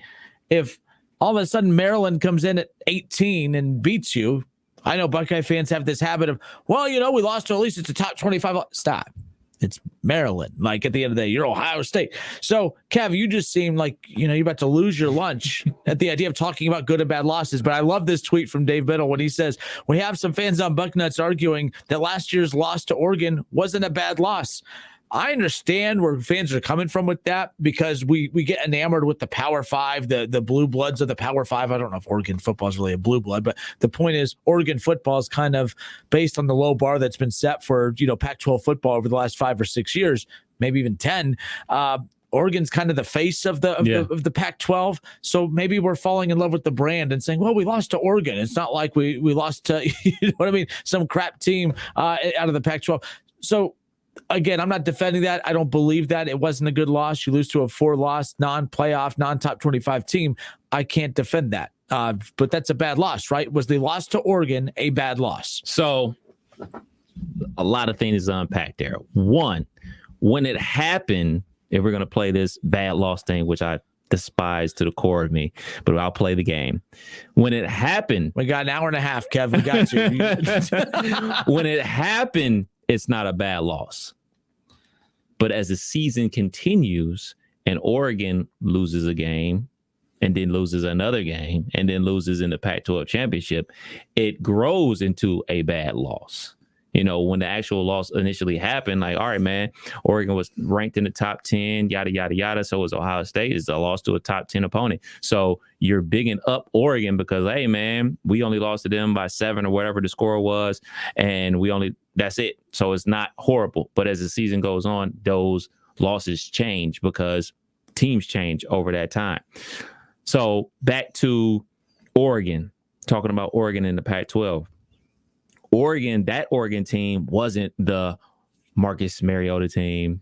That wasn't the Dennis Dixon team. Like, that wasn't a high-powered whole bunch of stars on that team to come into Ohio Stadium and beat us and run basically the same run play 3 times in a row and score touchdowns and causing defensive coordinators to get demoted and changing over the entire defense. So if anybody out there thinks that's not a bad loss, they're outside of their mind. Because guess what? It changed everything for the program on the defensive side of the ball. Dudes are hitting the transfer portal because we got a new DC because the old DC wasn't getting it done and the players can't adapt to this new defense that we got. So, yes, it was a bad loss. Anybody out there thinks this wasn't a bad loss, you're outside of your mind. No, and that's more than fine. And that's why I said I think what people are doing is they're looking at the brand of Oregon. It's not like we lost to Purdue or it's not like we lost to Iowa.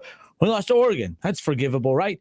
Not the team. And Billy Wright makes a great point on Facebook. By the way, we're live on Facebook, the Justin Kinner Show. Make sure you like the show page. You can watch the show and interact in the comment section. We pull your comments into the show and interact with you that way. Billy makes a great point. He goes, Oregon came to the shoe without 2 or 3 of their best players. Right. Remember Thibodeau or whatever the hell his name is, he didn't even play that game. Nope. And they came to the shoe without 2 or 3 of their best players and pushed OSU around. He goes, that's a terrible loss. I'm not defending that loss, by the way. Just to be clear, it is a bad loss. What I was saying is I think that people are looking at, it's Oregon. It's one of the faces of the Pac-12. So how could that be a bad loss? You lost at home. Sometimes you could lose on the road, and maybe it's a little bit more wild. It's a tough environment on the road. But, when I wrote this down, Kevin, a good loss, you lose to a top 10 team on the road, 10 points or less. Think of a Ohio State playing at any top 10 team on the road and losing by less than 10. It's a loss that you're pissed off about, but it's not like you're like, oh, that was embarrassing. Am I wrong? Can you think of a scenario that's the case? You don't like the phrasing of good loss, but maybe more forgivable. Your thoughts? on my definition, if you will. Give me the definition one more time. A good loss in my eyes, or not a good loss, a forgivable loss. For again, we're talking. I think that's Ohio where my State. disconnect is. I keep hearing good loss, and there is no good loss ever. But okay, fair enough. Okay, a forgivable loss. A forgivable loss, or a loss that your fans aren't you're upset that you lost, but you're not embarrassed by the loss. Right.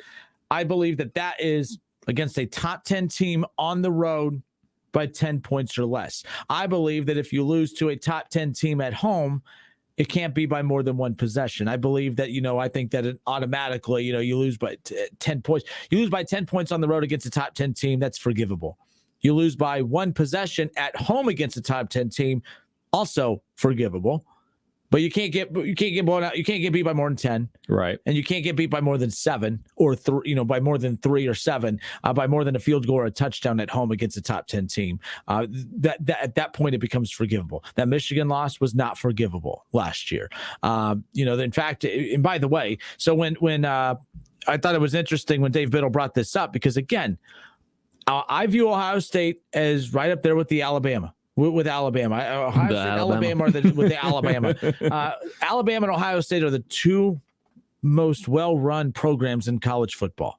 There are others who, Clemson came up and had a nice run. They had a very nice stretch. I don't want to say nice run. They had a nice stretch because they did it with multiple quarterbacks and they did it with multiple recruiting classes. There are some coaches where I can't give it to them completely because it's like, okay, you had one recruiting class that really hit, but then you followed it up with an average one and never really continued that.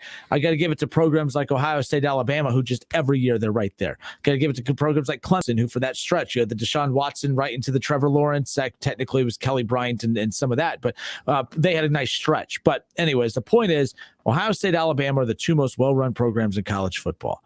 So I see Dave Biddle's point when he goes, for Buckeye fans, so at Bucknuts, he's saying that there were Buckeye fans trying to defend the Oregon loss, saying it wasn't a bad loss. So what Dave Biddle is saying is, imagine if Alabama fans are arguing that losing to a 4-loss team at home, which also led to, of course, the head coach to demote their defensive coordinator. Remember Kerry Combs, that was his last game as defensive coordinator, right, if you recall. That's a bad loss. A lot of dominoes fell there, and the writing was on the wall that the defense was going to be a huge problem the rest of the season, that Kerry Combs' time in Columbus was up after the season, if not before the end of the season. That was a devastating loss because that's that resume builder. You beat Oregon, you're set. You could have lost to Michigan and still been a playoff team most likely had you beat Oregon. So that was a horrible loss. You know what I mean? Like because you know why it's a bad loss or horrible loss or whatever, because the only rankings that truly matter are the final rankings. We're not ranking the college football playoff after week 2 or week 3. We're ranking them at the end of the season. So we have a built up resume of everybody. So we're not ranking it week to week because at the time it wasn't a bad loss on paper to Oregon. But as the season continued and Oregon racked up more losses, even though Ohio State was headed north and Oregon was headed south, that loss is going to start weighing you down. It's just like your grades. Like, oh, man, I got 4 A's and an F. Well, guess what? That F is going to hold you down from getting on the dean's list. You know what I'm saying? So it's just like that. But you said a bad loss is 2 possessions? A bad loss to me, a bad loss for Ohio State standards. Any loss to an unranked team, that for one, that's unforgivable. Any loss to an unranked team is unforgivable. But I also think for Ohio State, an unforgivable loss is someone that's out of the top 10 by more than 10, especially, at home. I mean, that's even more unforgivable. There's the road element that you could be a little bit more forgiving of, hey, you're on the road. There's going to be that's not going to be a pro Buckeye crowd. I was at that Purdue game years ago. Mm-hmm. I'll never, this will be the nicest thing I ever say about Purdue, but kudos to them. That was one hell of a college football atmosphere considering it's a high school stadium. I mean, but that place was absolutely jacked. I mean, they weren't going to let Ohio State breathe that game. I mean, Ohio State didn't do themselves any favors. But that's a horrible loss. I don't care how tough the environment is. I don't care that it's a night game and that Purdue played it, they played up a level just because they're under the light. They played inspired football, as I always say. That was an embarrassing loss, mainly because of how many points you gave up. You got blown out. You got destroyed. The Rondell Moore show. Yes, basically. So what's interesting, so we talked about Alabama. We'll look at right here For those watching on Facebook and the social media side of things, especially in ESPN Dayton's YouTube channel, take a look. Here are the last 7 losses for both Ohio State and Alabama. So the last loss for Ohio State, of course, some of this a little out of order, but that Michigan loss, 42-27. Kev, they're on the road, Big Ten team, a college football playoff team at that, eventually the Big Ten champions. Is that take the rivalry element out of it? It's just the fact that you lost on the road at Michigan. That's a bad loss. That's a bad loss. You got blown out. You got destroyed. 15 points is a blowout? I think when you're Ohio State, yeah. You're the Ohio State University. You recruit head and shoulders above Michigan and these teams. You shouldn't be getting blown out by 15 points. I don't think it was a bad loss. It was a frustrating loss. It made my skin boil as a Buckeye fan. I almost destroyed my TV, but I don't think all in all it was a bad loss. For those watching on Facebook and YouTube, the Michigan game last year, yes, you're going to say naturally it's a bad loss because it's Michigan. I get that. But overall, based on the context of how we're discussing these good losses versus bad losses or forgivable losses versus unforgivable losses, if that's how we want to word it, was that Michigan loss? Was that a forgivable loss? Was that a loss that you're like, okay, yeah, you win some, you lose some? I think that was an embarrassing loss. You don't lose by double digits on the road when you're the Ohio State University. We have all this NFL talent. You have that quarterback, a Heisman finalist, the best running back on the field, supposed to, the wide receiving talent all over the place. There's no excuse to lose by that much when your quarterback threw for that much. So the Oregon loss, we've already established that's a bad loss. Yes. All right, let's go back to the last time Ohio State lost. By the way, did you realize that Ohio State lost 3 times in the 2021 calendar year? Yes, I did. Like that's a lot of losing for a program that does not lose. And good for Ryan Day, because Ryan Day lost 3 times in 2021 and got a raise to $9.5 million not too long after that. So good for him. 52-24, they lost to the number 1 team in Alabama in the national championship game. There's no ifs, ands, or buts about it. I don't care that it's Alabama. I don't care that it was the national championship game. We just got done talking about how Ohio State, Alabama, they're on equal playing ground, right? I give the nod to Alabama for all the national championships they have over Ohio State, but that's a bad loss. That's an unforgivable loss right there. You didn't just lose, you got destroyed. That's an unforgivable loss in my opinion. Yeah, that's way worse than the Michigan loss. Way worse because, breaking news, not everybody watches the Ohio State-Michigan game. But everybody. Shaw especially. But everybody watches the Natty. You know what I mean? So that's a bad loss, not only on paper or watching on the field, but, perception-wise for people that are watching college football. Because like I always say, man, as football fans or sports fans in general, all you want is to end the season, the very last game of whatever season, whether it's baseball, football, hockey, whatever, you just want it to be a good game. Yep. And that wasn't a good game. That game was over halfway through the second quarter. Especially like we expect games like that, Ohio State versus most teams in college football, Alabama against, but when you have Ohio State versus Alabama, Ohio State should not beat up Alabama that way, and Alabama should not beat up Ohio State that way. That's why that's an unforgivable loss. It's okay that Alabama's better, but they shouldn't be 40 points, 30 points better. And that's just not acceptable. Going down that list again. So here's an example of a forgivable loss, if you will. Remember that horrible Fiesta Bowl game against Clemson, 29-23. All right. They lost to Clemson that season, 29-23. Forgivable loss, if we're in the lines of good versus bad or forgivable, that's a forgivable loss. I mean, that's a Trevor Lawrence, NFL talent all over the place. It came down to the final play, drama all over the place. Of course, we had to blame officiating, but the point is that's a forgivable loss. If there's an example of one, losing to Clemson in the Fiesta Bowl that year to Trevor Lawrence, the defending national champions, I have to go. That's a forgivable loss. That's not one that hurt the brand of Ohio State, if you will, or as far as that they had to do damage control on the recruiting trail. That was, I think everyone that watched it, that understands football, those were 2 equally matched teams that just, it was a matter of who made the less mistakes. And obviously that was Clemson. It hurt my heart. Bad. I was mad. Big mad after that game. We had that game. Florida State didn't even make a bowl that year. Like, man, if I was an Ohio State fan, if I was just simply watching a football game, oh man, what a game. That was awesome, man. Hey, did you see the game? It was awesome. Blah, blah, blah. But guess what? I'm an Ohio State fan. That broke my heart. And yes, it's a quote unquote forgivable loss. So interesting point. Gordon Gross, if that's Gross or Gross, I'm going to say Gross because Gross just sounds mean. But if Gross is your last name, more power to you. Gordon Gross on Facebook. He says, I was at the Oregon game. You could tell Ohio State took them lightly. Even the crowd seemed to think somehow Ohio State would pull it out, no matter how crappy the defense was. After the game, Oregon fans were walking around crying in shock after they won. That's sad, by the way. Oregon fans, they're tired. Different time zone. I mean, they technically game kicked off at 9 a.m. their time. Exactly. You know, poor Oregon fans. And as a fan, I factored that. I factored that into it, man. I mean, it's at the shoe. It's on the big noon kickoff. They're playing football at 9 a.m. Their first round pick is on the sidelines, signaling in coaching instructions from the sidelines. And I'm thinking to myself, like, we should be winning this game and we can't. And we just can't win this game. And, you know, I'm not Big Boy from Outkast, the rap group Outkast. His son played at Oregon. So I'm looking on Instagram. He's going live from the shoe. And I'm thinking to myself, man, what type of cell coverage did he have? And he's going live on a cell phone from the shoe. I need to get on that plan. But anyway, I'm like, man, one of my favorite rap groups of all time is that there kicking Ohio State on the ground and watching us lose. And I'm just having a ball. I didn't listen to Outkast for 3 weeks. No Outkast for me. I banned Outkast from my house. All right. On to the next one. But yeah, you go, I mean, again, so you go down this list. Obviously, the Purdue game, horrible loss. Lord. Iowa, horrible loss. Yes, it's on the road.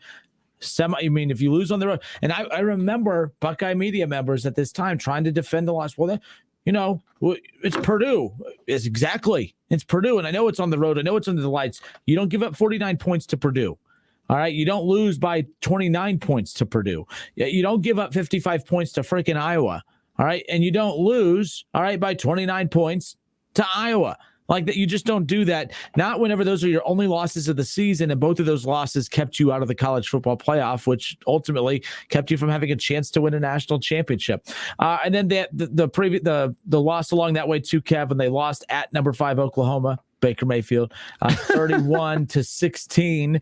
They lost 31-16. Again, that's the number 5 team in the country at that time. You know, you don't get blown out, but that was at the shoe. That's right, because both teams won on their. Yeah, very weird. So, but either way, you only put up 16 points. Yeah. That's a bad loss. Versus Big 12 defense. Exactly. So now you look at the losses for Alabama. So all of Ohio State's losses, by the way, within these bad losses for Ohio State, they have so many big time wins. Yeah, so many big time. They have a national championship in that stretch. They have wins over Clemson and a blowout win over Alabama, of course. They have wins over all these top 25 teams. I mean, it's Ohio State. They don't need to sell you on it. The bottom line is this is the difference between Alabama and Ohio State. Ohio State shoots themselves in the foot more than any other elite program out there. Because look at Alabama. Every loss, their last 7 losses, all but one, are against top 25 teams. That in that Texas A&M game was remember what I told you, the forgivable ones. They lose at Texas A&M in a shootout, 41-38 the final.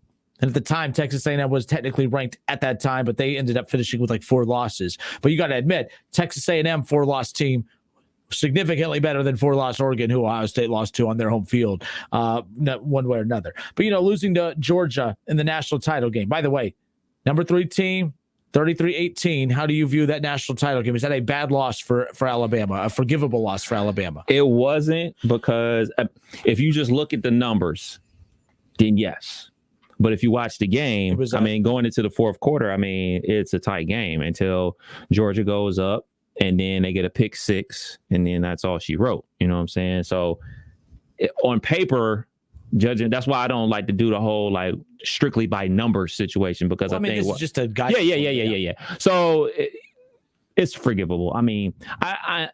It's forgivable. It's not horrible. Like you said, you win some, you lose some. You're in the game where everybody else is watching. So no. So you go down that list again. So that Texas A&M game, I think that's a forgivable loss. The committee thought it was a forgivable loss. Oh, they sure did. By the way, nah, bruh. What do you mean, nah, bruh? Come on. Texas A&M. We'll disagree. Texas A&M what? Texas A&M is way more talented than Oregon and way more talented than Purdue and Iowa and all them other teams that Ohio State lost I'm willing to put money that there's more Oregon players in the NFL than Texas A&M players. Not from these particular rosters. And the one big NFL player Oregon had was sitting on the sideline. But And I watched that game. They were out there with a freshman quarterback, and they put up 41 on the big bad Bama defense. Nah, that's a bad loss. That's fine. And Alabama had their true Heisman winning freshman as well. They put 38 up on the road. Sophomore. Yeah. And at 48-45 at Auburn, number 15 in the country at the time in 2019. Again, Joe Burrow. And LSU Tigers, 46-41, they lost there. Forgivable one right there. You lose by 5 to arguably the best regular season team ever in LSU that year with Jamar Chase and obviously Joe Burrow and company. I mean, every single one of these losses, the one that's not forgivable, the national. Look at the national championship game losses they have in there. For as many as they won, can you believe in their last 7 games? 3 of their last 7 losses, Kev, for Alabama, all in the national championship game, and that's a program that's also won 3 in the last 5 years or whatever. So that's pretty insane when you think about it. But they got blown out by Clemson in the national title game. That's unforgivable. You don't put up 16 and give up 44. I mean, yeah. Justin Ross had his way with them. And Justin Ross, just a little heads up. I know everybody forgot about him since he had that terrible neck injuries and everything. He signed a free agent deal with the Kansas City Chiefs. So watch out for Justin Ross. You lose Tyreek Hill. I'll say you just no one's paying attention, and then whapa. Yeah, undrafted free agent Justin Ross. Be on the lookout for him. So there you go. Little lesson in forgivable losses, unforgivable losses. Ohio State, we need to stop with these damn unforgivable losses. Like, it's okay to lose, but who you lose to matters. For instance, Notre Dame. Ohio State's like a double-digit favorite anyways, but the point is, you lose at the shoe by a field goal, by a touchdown in a close game. That's forgivable. We don't want that. I don't think it's going to happen. It's forgivable. What you can't do is lose by more than 10 at home against Notre Dame. Can't do it. Can't do it. Can't do it, won't do it. Buckeyes winning. Kev said they're winning the national championship. We winning the Natty this year, yo. Gordon Gross on Facebook says Purdue, Iowa, Oregon, and Virginia Tech were all terrible losses. Ohio State, in their last, 4, 5, 6 years, they only have one forgivable loss, if you will. And to me, you said Michigan's a little forgivable this past one, traitor. To me, the only one is that Clemson lost in the Fiesta Bowl in the college football playoff a few years ago. It's the only forgivable one. The others, they played horrible football. They deserve to lose those games. The Virginia Tech loss, where are you at that one? Horrible. So there you go. Horrible. Keith Tolliver says ranking the losses, Oregon's the worst loss, Bama's the second worst. I think Bama's the worst loss of them all, just because of the fact that you in the national championship game, in the biggest stage, as Kev said, everyone's watching that national championship game. That was during COVID too, so when there was nothing else on TV, that was like one of the, but ratings monster. But Keith Tolliver ranked Oregon the worst loss of them all for Ohio State over the last 7 that we showed. Alabama 2. And then he said number 3 is Michigan, even though he said great for me finally, because he's a Michigan fan. So on a personal feeling, it's obviously Michigan. But like if we're going by optics wise, it would either it's got to be Purdue. It's got to be Purdue, man. I don't even think Purdue made a bowl game that year. I don't think Purdue won. Yeah, I think Purdue did win 6 games that year. But you single-handedly let one guy offensively, Rondale Moore, tear you apart, and the one defensive end who's in the NFL now cause havoc for you. So they basically won with 2 players. Crazy stat about that game too. That was the game Dwayne Haskins threw 70 had 70 plus pass attempts. Unreal. I think Iowa's pretty bad too. Freaking JT Barrett. First pass of the game. Keep in mind, JT Barrett headed into that game. He was in the Heisman conversation. Yeah, because that was the week after Penn State. Yep. So Ohio State was back in the big picture. They were back in the playoff conversation. All eyes were on Ohio State. They had a Heisman leading candidate in JT Barrett. And then the very first play of that Iowa game, pick 6. And then it was just downhill from there. JT Barrett. We'll be back in a moment. Dude.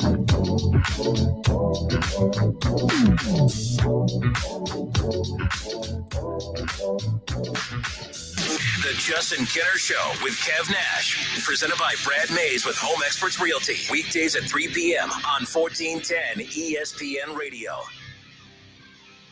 ESPN 1410 Wing AM weather.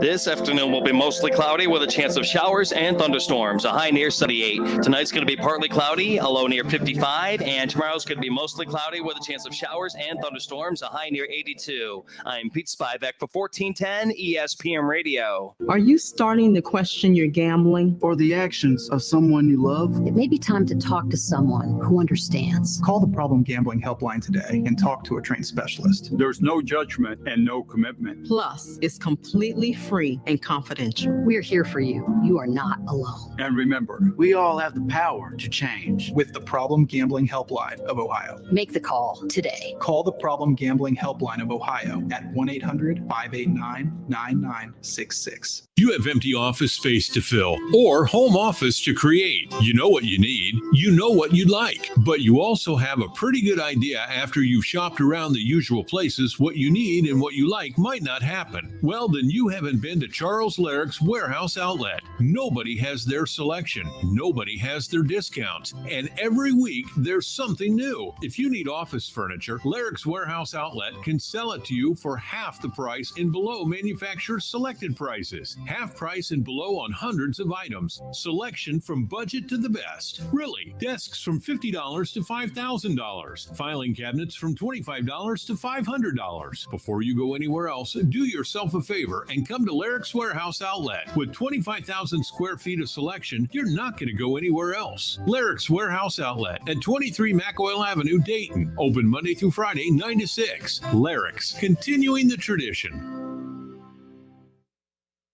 Don't put it off any longer. You know it's time. Time for a bathroom upgrade by Bath Creations. Bath Creations is a leader in bathroom renovations, providing the very best value in bath and shower remodeling and proudly made in the USA. With Bath Creations, you get a beautiful modern bathroom that's safe, comfortable, and affordable. Attention first responders, veterans, and active military. Save $500 off your purchase right now. Visit Poe Avenue in Dayton or online at mybathcreations.com. And upgrade today. If you have certain chronic conditions such as heart disease, asthma, diabetes, and you're 19 years of age or older, 52, 36, 42, you may be at increased risk for pneumococcal pneumonia. Ask your doctor or pharmacist about getting vaccinated with Prevnar 20, pneumococcal 20-valent conjugate vaccine, a Pfizer vaccine that can help protect against pneumococcal pneumonia in just one dose. Prevnar 20 is approved for adults to help prevent infections from 20 strains of the bacteria that cause pneumococcal pneumonia. Continued approval may depend on a supportive study. Don't get Prevnar 20 if you've had a severe allergic reaction to the vaccine or its ingredients. Adults with weakened immune systems may have a lower response to the vaccine. The most commonly reported side effect was pain at the injection site. For additional common side effects and full prescribing information, please call 1-855-213-2138 or visit Prevnar20.com. I'm going to ask my doctor about getting vaccinated with Prevnar 20. Staples stores are a new world of possible with innovative tools for small business and remote workers and learners. Explore more at your local Staples store or staplesconnect.com. Hey, hot dogs, sausages. Maybe instead of using a stadium vendor to feed the office, we should have just ordered through Easy Cater. I got nachos here. Nachos? Yeah, right here. Thank you. Yeah, I mean, it was fun at first, but it is kind of disruptive. Cheesesteak here. Who wants a cheesesteak? Over here. Coming at you. Oh, right in the face. Some food just doesn't work at work, but Easy Cater just does. Food for work on time and as ordered from over 85,000 restaurants. Order 24/7 at easycater.com. You want 8 of the Flutinonics? Shira's hand-blown glassware blows right off her store's shelves. Back for more indigo bowls? She needs an inventory manager to help keep her stock on lock. These are 100% borosilicate. Those aren't. Hey, can someone check the temp on the kiln? Indeed can help her hire great people fast. I need Indeed. Indeed you do. We instantly connect you with quality candidates whose resumes on Indeed match your job description. Earn up to $500 in sponsored job credits by conducting interviews on Indeed. Visit Indeed.com/credit. Terms and conditions apply. Got a project to do? Use the right equipment and rent from Arts Rental Equipment. With over 50 years experience, Arts has the best selection, delivery, and service, plus 15 Arts locations. Work smart. Rent from Arts. Perfect air with a personal touch. Get up to $1,000 in rebates on a new Linux system or make no payments for 6 months when you finance a new Linux system for as little as $132 a month. Call William Brockman & Sons Heating and Air Conditioning at 937-222-8638 today to learn more or visit online at DaytonHeatingandCooling.com. Conditions apply. See dealer for details. License number Ohio license number 14911. Napa know-how. At Napa, we're teaming up with Castrol to bring you the epic Castro Motor Oil Truck Giveaway, where one lucky winner will get a brand new Ford F-150 and then pile the truck bed high with $5,000 worth of their favorite Napa parts and products. Now that's what we call a truck with a serious payload. See complete rules on how to enter without purchase at CastroPromotion.com. Napa know-how. No purchase necessary. Void where prohibited. Offer ends 6/30/22. Ray Magliozzi here for eBay Motors. Okay, easy now. You're teaching your kid how to parallel park. Ouch! Turns out he likes to do it by feel. Don't worry, eBay Motors has bumpers, taillights, trunk lids, license plate holders, 122 million parts. Pull up just a little bit. And headlights. They've got lots of headlights. Get the right parts at the right prices. eBay Motors. Let's ride. When getting the job done right is job one, you need construction equipment that's built right. From compact track loaders to the world's #1 selling compact excavator, the Kubota construction lineup features durable Kubota engines, more comfort, and the versatility to do it all and do it right. Visit your local Kubota dealer today. Go to KubotaUSA.com for full disclaimer. See Columbus Equipment Company, 7570 New Carlisle Pike in Dayton.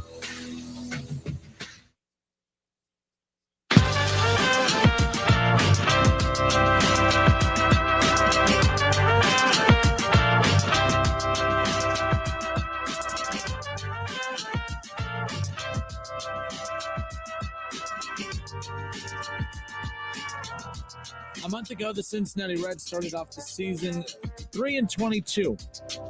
3-22, the Cincinnati Reds started the season, and now they sit at 19-35, which isn't a record to boast about, but at the same time, we feel much better about where our team sits right now compared to where it looked like they were trending not too long ago. Now, you're probably saying, well, Kinner, they're still a last-place team. That they are, but they're still within the, they're within striking distance. They're one or two good week runs away from being right in it, but they're also one or two good week, bad week runs of being right back where they already are. So there's always, positive spin you can put on it.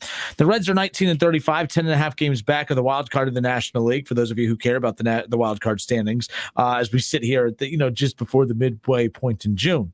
But the Cincinnati Reds also trail 13 games in the NL Central. But that's not really the whole point of the conversation as we lead things off. We talk about runs in baseball. No, not the runs scored in a game, but the runs, win-loss runs that these teams go on. And a few weeks ago, it looked as if Mike Trout and the Angels were about to be the big talking point in all of baseball. 2 weeks ago, the Angels were 27-17, 10 games above 500. They had the 8th best record in baseball.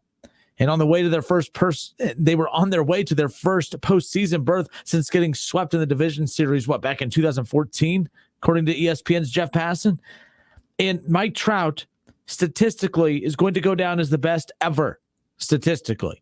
I can't view him as the best ever when I get that we don't hold baseball players to the same standard as postseason success as we do in other sports. But you have to have something.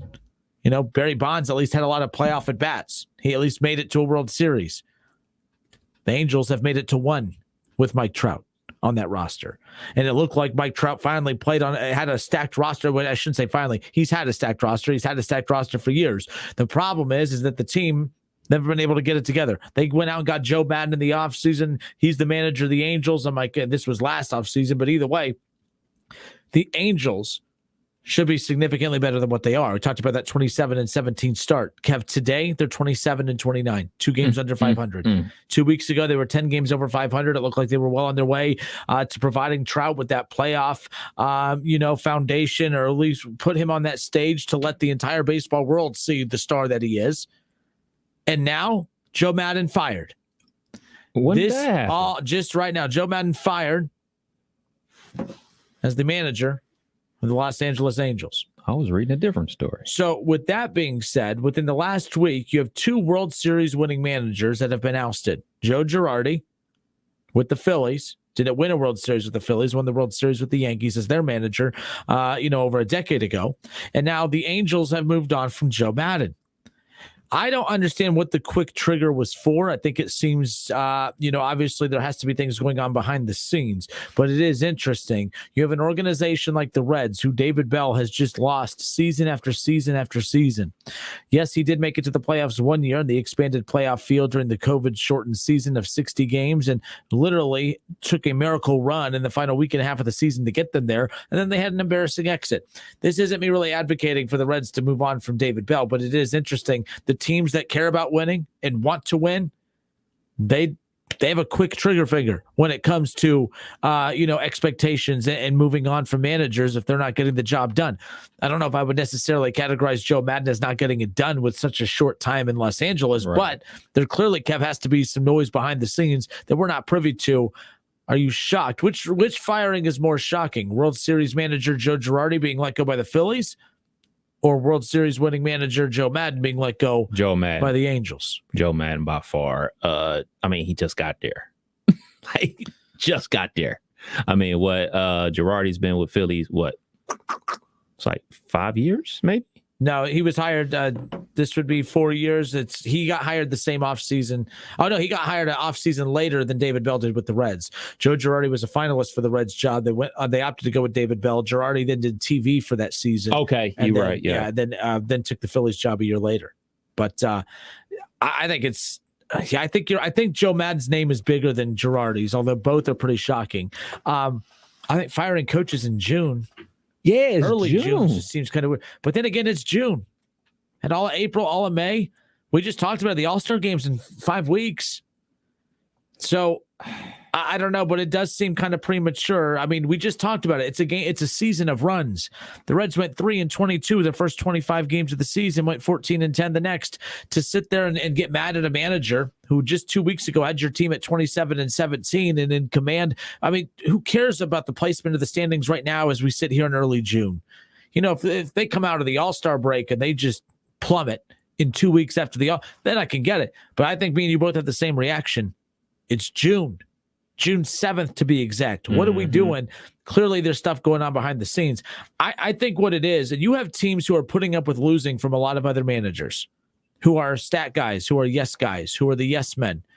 Joe Girardi is a seasoned vet manager who has more of that I'm going to do it my way approach.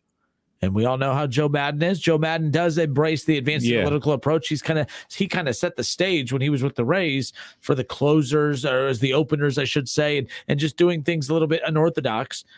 But you do have to wonder, some of these owners, they kind of like these yes men managers that are just going to do what the computer tells them to do and maybe not fight back as much, if you will. Your thought? I mean, it seems very odd to me that within a 1 week span, we see two World Series caliber managers all be ousted. Crazy.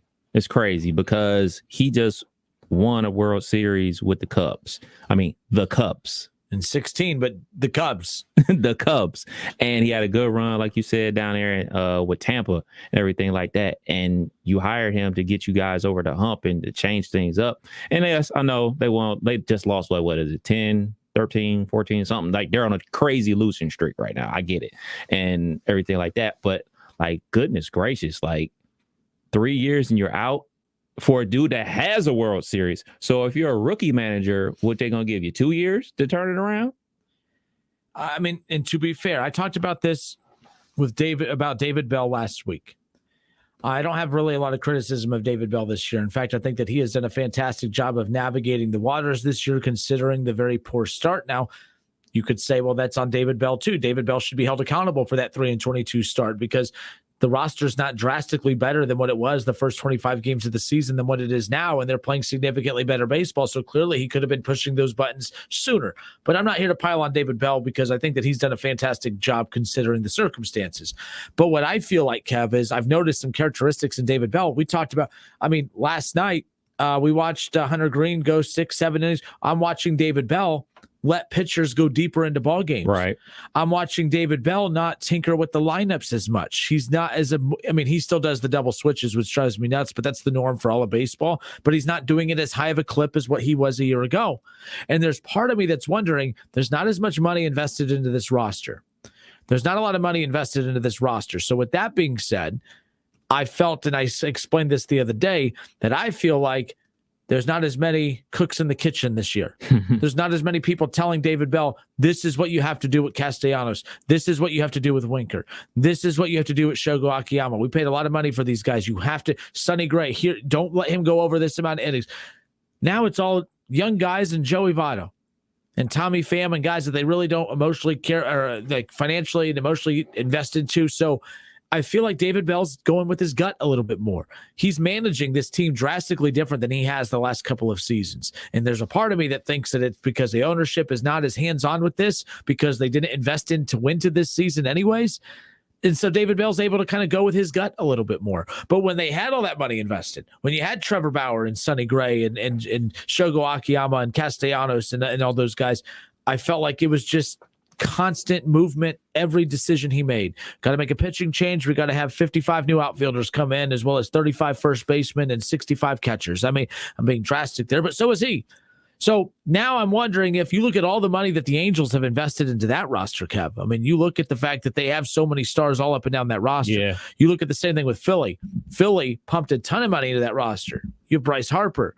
You know what I mean? Like you pumped a ton of money into that roster. We're spending money and owners get a little impatient. The Reds owners aren't impatient with David Bell because they know deep down we didn't do our best to put them in position to win. So how can we hold David Bell to the expectation to win? But Madden, those owners there, you have arguably the best player in the history of the game right now, and every star around him that you could think of, and you can't win. I don't know. I think it's a quick trigger finger on this, Kev, but at the same time, I do believe the more money invested into teams, the more hands-on owners want to be because it's their money. Mm-hmm. And I think that's what's going on here. That's why David Bell's been given a little bit of leash here to where the others are already gone. Yeah, when you give people money and you load up the roster and everything like that, there's expectations. We talked about this like with other sports. When you are owner of a team and you go over the salary cap in the NBA, you expect your team to be winning championships, not playing in the NBA finals. They expect to win in that the NBA finals. Like when the Heat were going over the luxury tax with the LeBron and D Wade and Chris Bosh and Shane Battier and Ray Allen era, he was expecting championships and he got championships, and then he was still unwilling to go over the salary cap again that after the final run with that squad. So the expectations that the ownership has, a lot of guys and teams just don't live up to those. Yeah, a lot of money invested into this roster for the Phillies, of course, when they moved on from, Joe Girardi, but they got Nick Castellanos. They spent the high price tag to get him.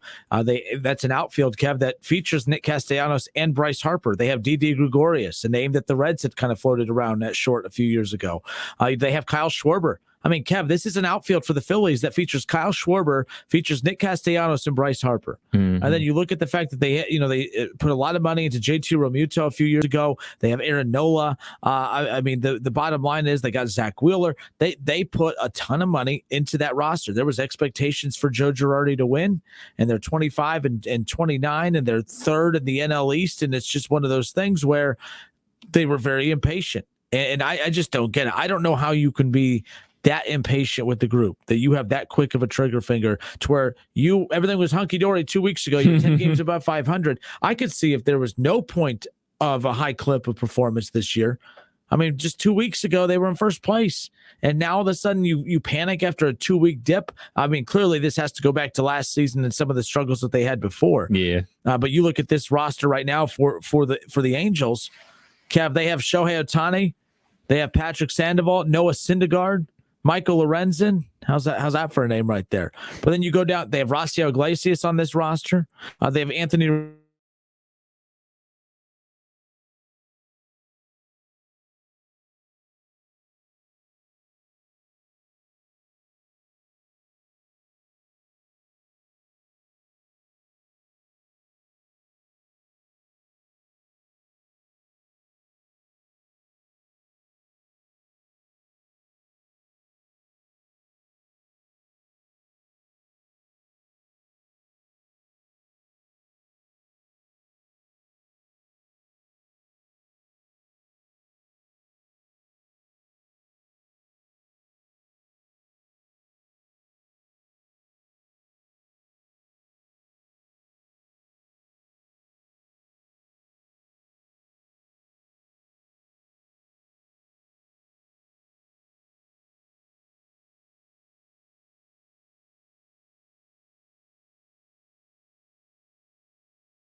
You're using you to fix you. I got my life back. I got my smile back. And best of all, I got my laugh back. Don't live with that pain anymore. And don't let them tell you surgery is your only option. Learn more about regenerative options from the local medical professionals at QC Kinetics. Call now for your free consultation. Call QC Kinetics, 937-936-0325. That's 937-936-0325. 937-936-0325.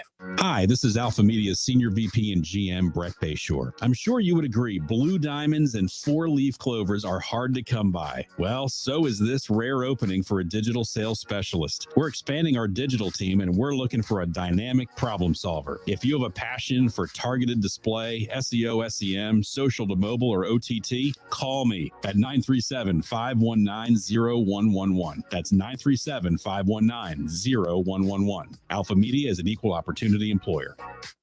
Hi, I'm Sales Manager Jason High at Germain Honda Beaver Creek, proud recipient of the prestigious President's Award. We are your local Honda dealer, and we invite you to see our newly renovated state-of-the-art facility.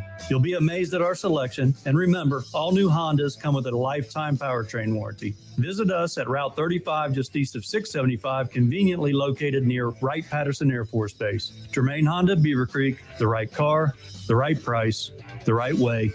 I'll see you soon. Hey, here to tell you about my friends at Cordell Transportation. They're now hiring Class A CDL drivers and offering a $5,000 sign-on bonus. That's right, a $5,000 sign-on bonus, home daily, dedicated lanes, and no-touch freight. Brand new equipment as well, medical, dental, vision, and company-paid life insurance.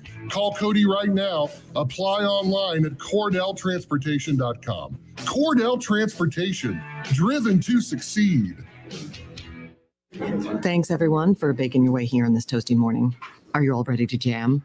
Excellent. Before we get rolling, let's start by hashing out everything bagel will be discussing. Profit margins are okay, but they could maybe be butter. Sorry, I don't mean to waffle. Next quarter, it's all or muffin. Did you have a question, Sausage Patty? My name's Patricia. When you can't take your mind off breakfast, it matters where you stay. Delicious breakfast available at our Hilton family of brands. Hilton, for the stay. Listen to this station anytime, anywhere on Odyssey. Odyssey is your new audio home for all the music, news, sports, and podcasts that matter to you. Odyssey. That's AUDACY. Contractors, use the right equipment for your project and rent from Arts Rental Equipment. No storage, no maintenance, no hassle. 15 Arts locations and online at artsrental.com. Work smart.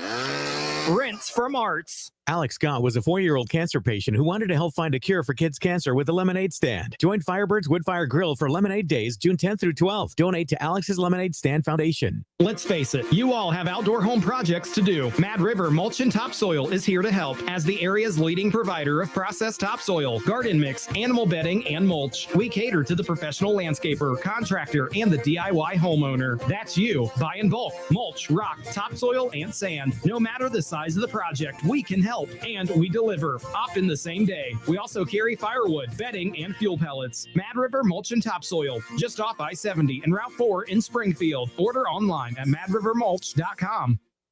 Do you struggle with occasional nerve aches, weakness, or discomfort in your hands or feet? Try Nervive Nerve Relief from the world's #1 selling nerve care company. Nervive contains alpha-lipoic acid to relieve nerve aches, weakness, and discomfort, and B-complex vitamins to support healthy nerve function as you age. Live your life with less nerve discomfort with Nervive Nerve Relief. Learn more at nervivehealth.com. Yeah, I'm so stressed. Our business is growing. We've got people all over now. Uma. What is that? Meditation? I'm recommending Uma and their all-in-one phone, video, and collaboration solution. Uma? Yep. Switching to Uma is a cinch. Just $24.95 per month per user, plus taxes and fees. Uma. Now you're feeling it. Visit Uma.com. That's OOMA.com to learn more. Uma. Smart communications for the smarter business. 5G is here, but the big carriers want you to sign a pricey long-term contract to get access. Well, not anymore, because Straight Talk Wireless has rolled out 5G coverage nationwide with deals like our Silver Unlimited plan for just $45 a month and no contract. And get a Samsung Galaxy A32 5G for $249, all on America's best networks. 5G coverage, 5G phones, less money. Straight Talk Wireless. Available at Walmart and Walmart.com. 5G capable device required. Actual availability, coverage, and speed may vary. See terms and conditions at straighttalk.com. The DEA says Dayton is one of the nation's hardest hit places when it comes to overdoses and drug-related violent crime. News Center 7 is talking with agents to give you an inside look at the new operation designed to save lives. Today on News Center 7, beginning at 5.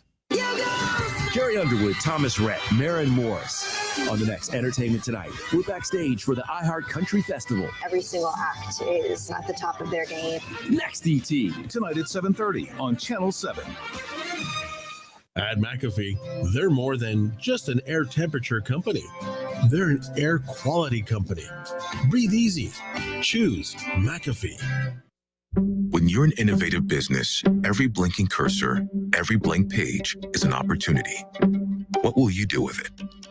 Will you make something better or create something new? Our Dell Technologies advisors provide you with tools and expertise to do incredible things. Because we believe there's an innovator in all of us. For advice on smart PCs powered by Intel V Pro that's built for business, call a Dell Technologies advisor at 877-ASK-DELL. I always wanted to learn Spanish, but I never thought I'd have the time. Then I discovered Babbel. Babbel's lessons are fun. They only take like 10 or 15 minutes, and in 3 weeks, presto, you're speaking another language, like magic. I love that Babbel's lessons aren't just robots talking. They're voiced by native speakers, so you get the pronunciation just right. If you want to learn a language, there's no faster, easier, better way than Babbel. Babbel. Babbel. Go to babbel.com to try for free. That's BABBEL.com. Babbel.com. For 175 years, the Ohio Education Association has been proud to lead the way for great public schools for every child. Our members, our teachers,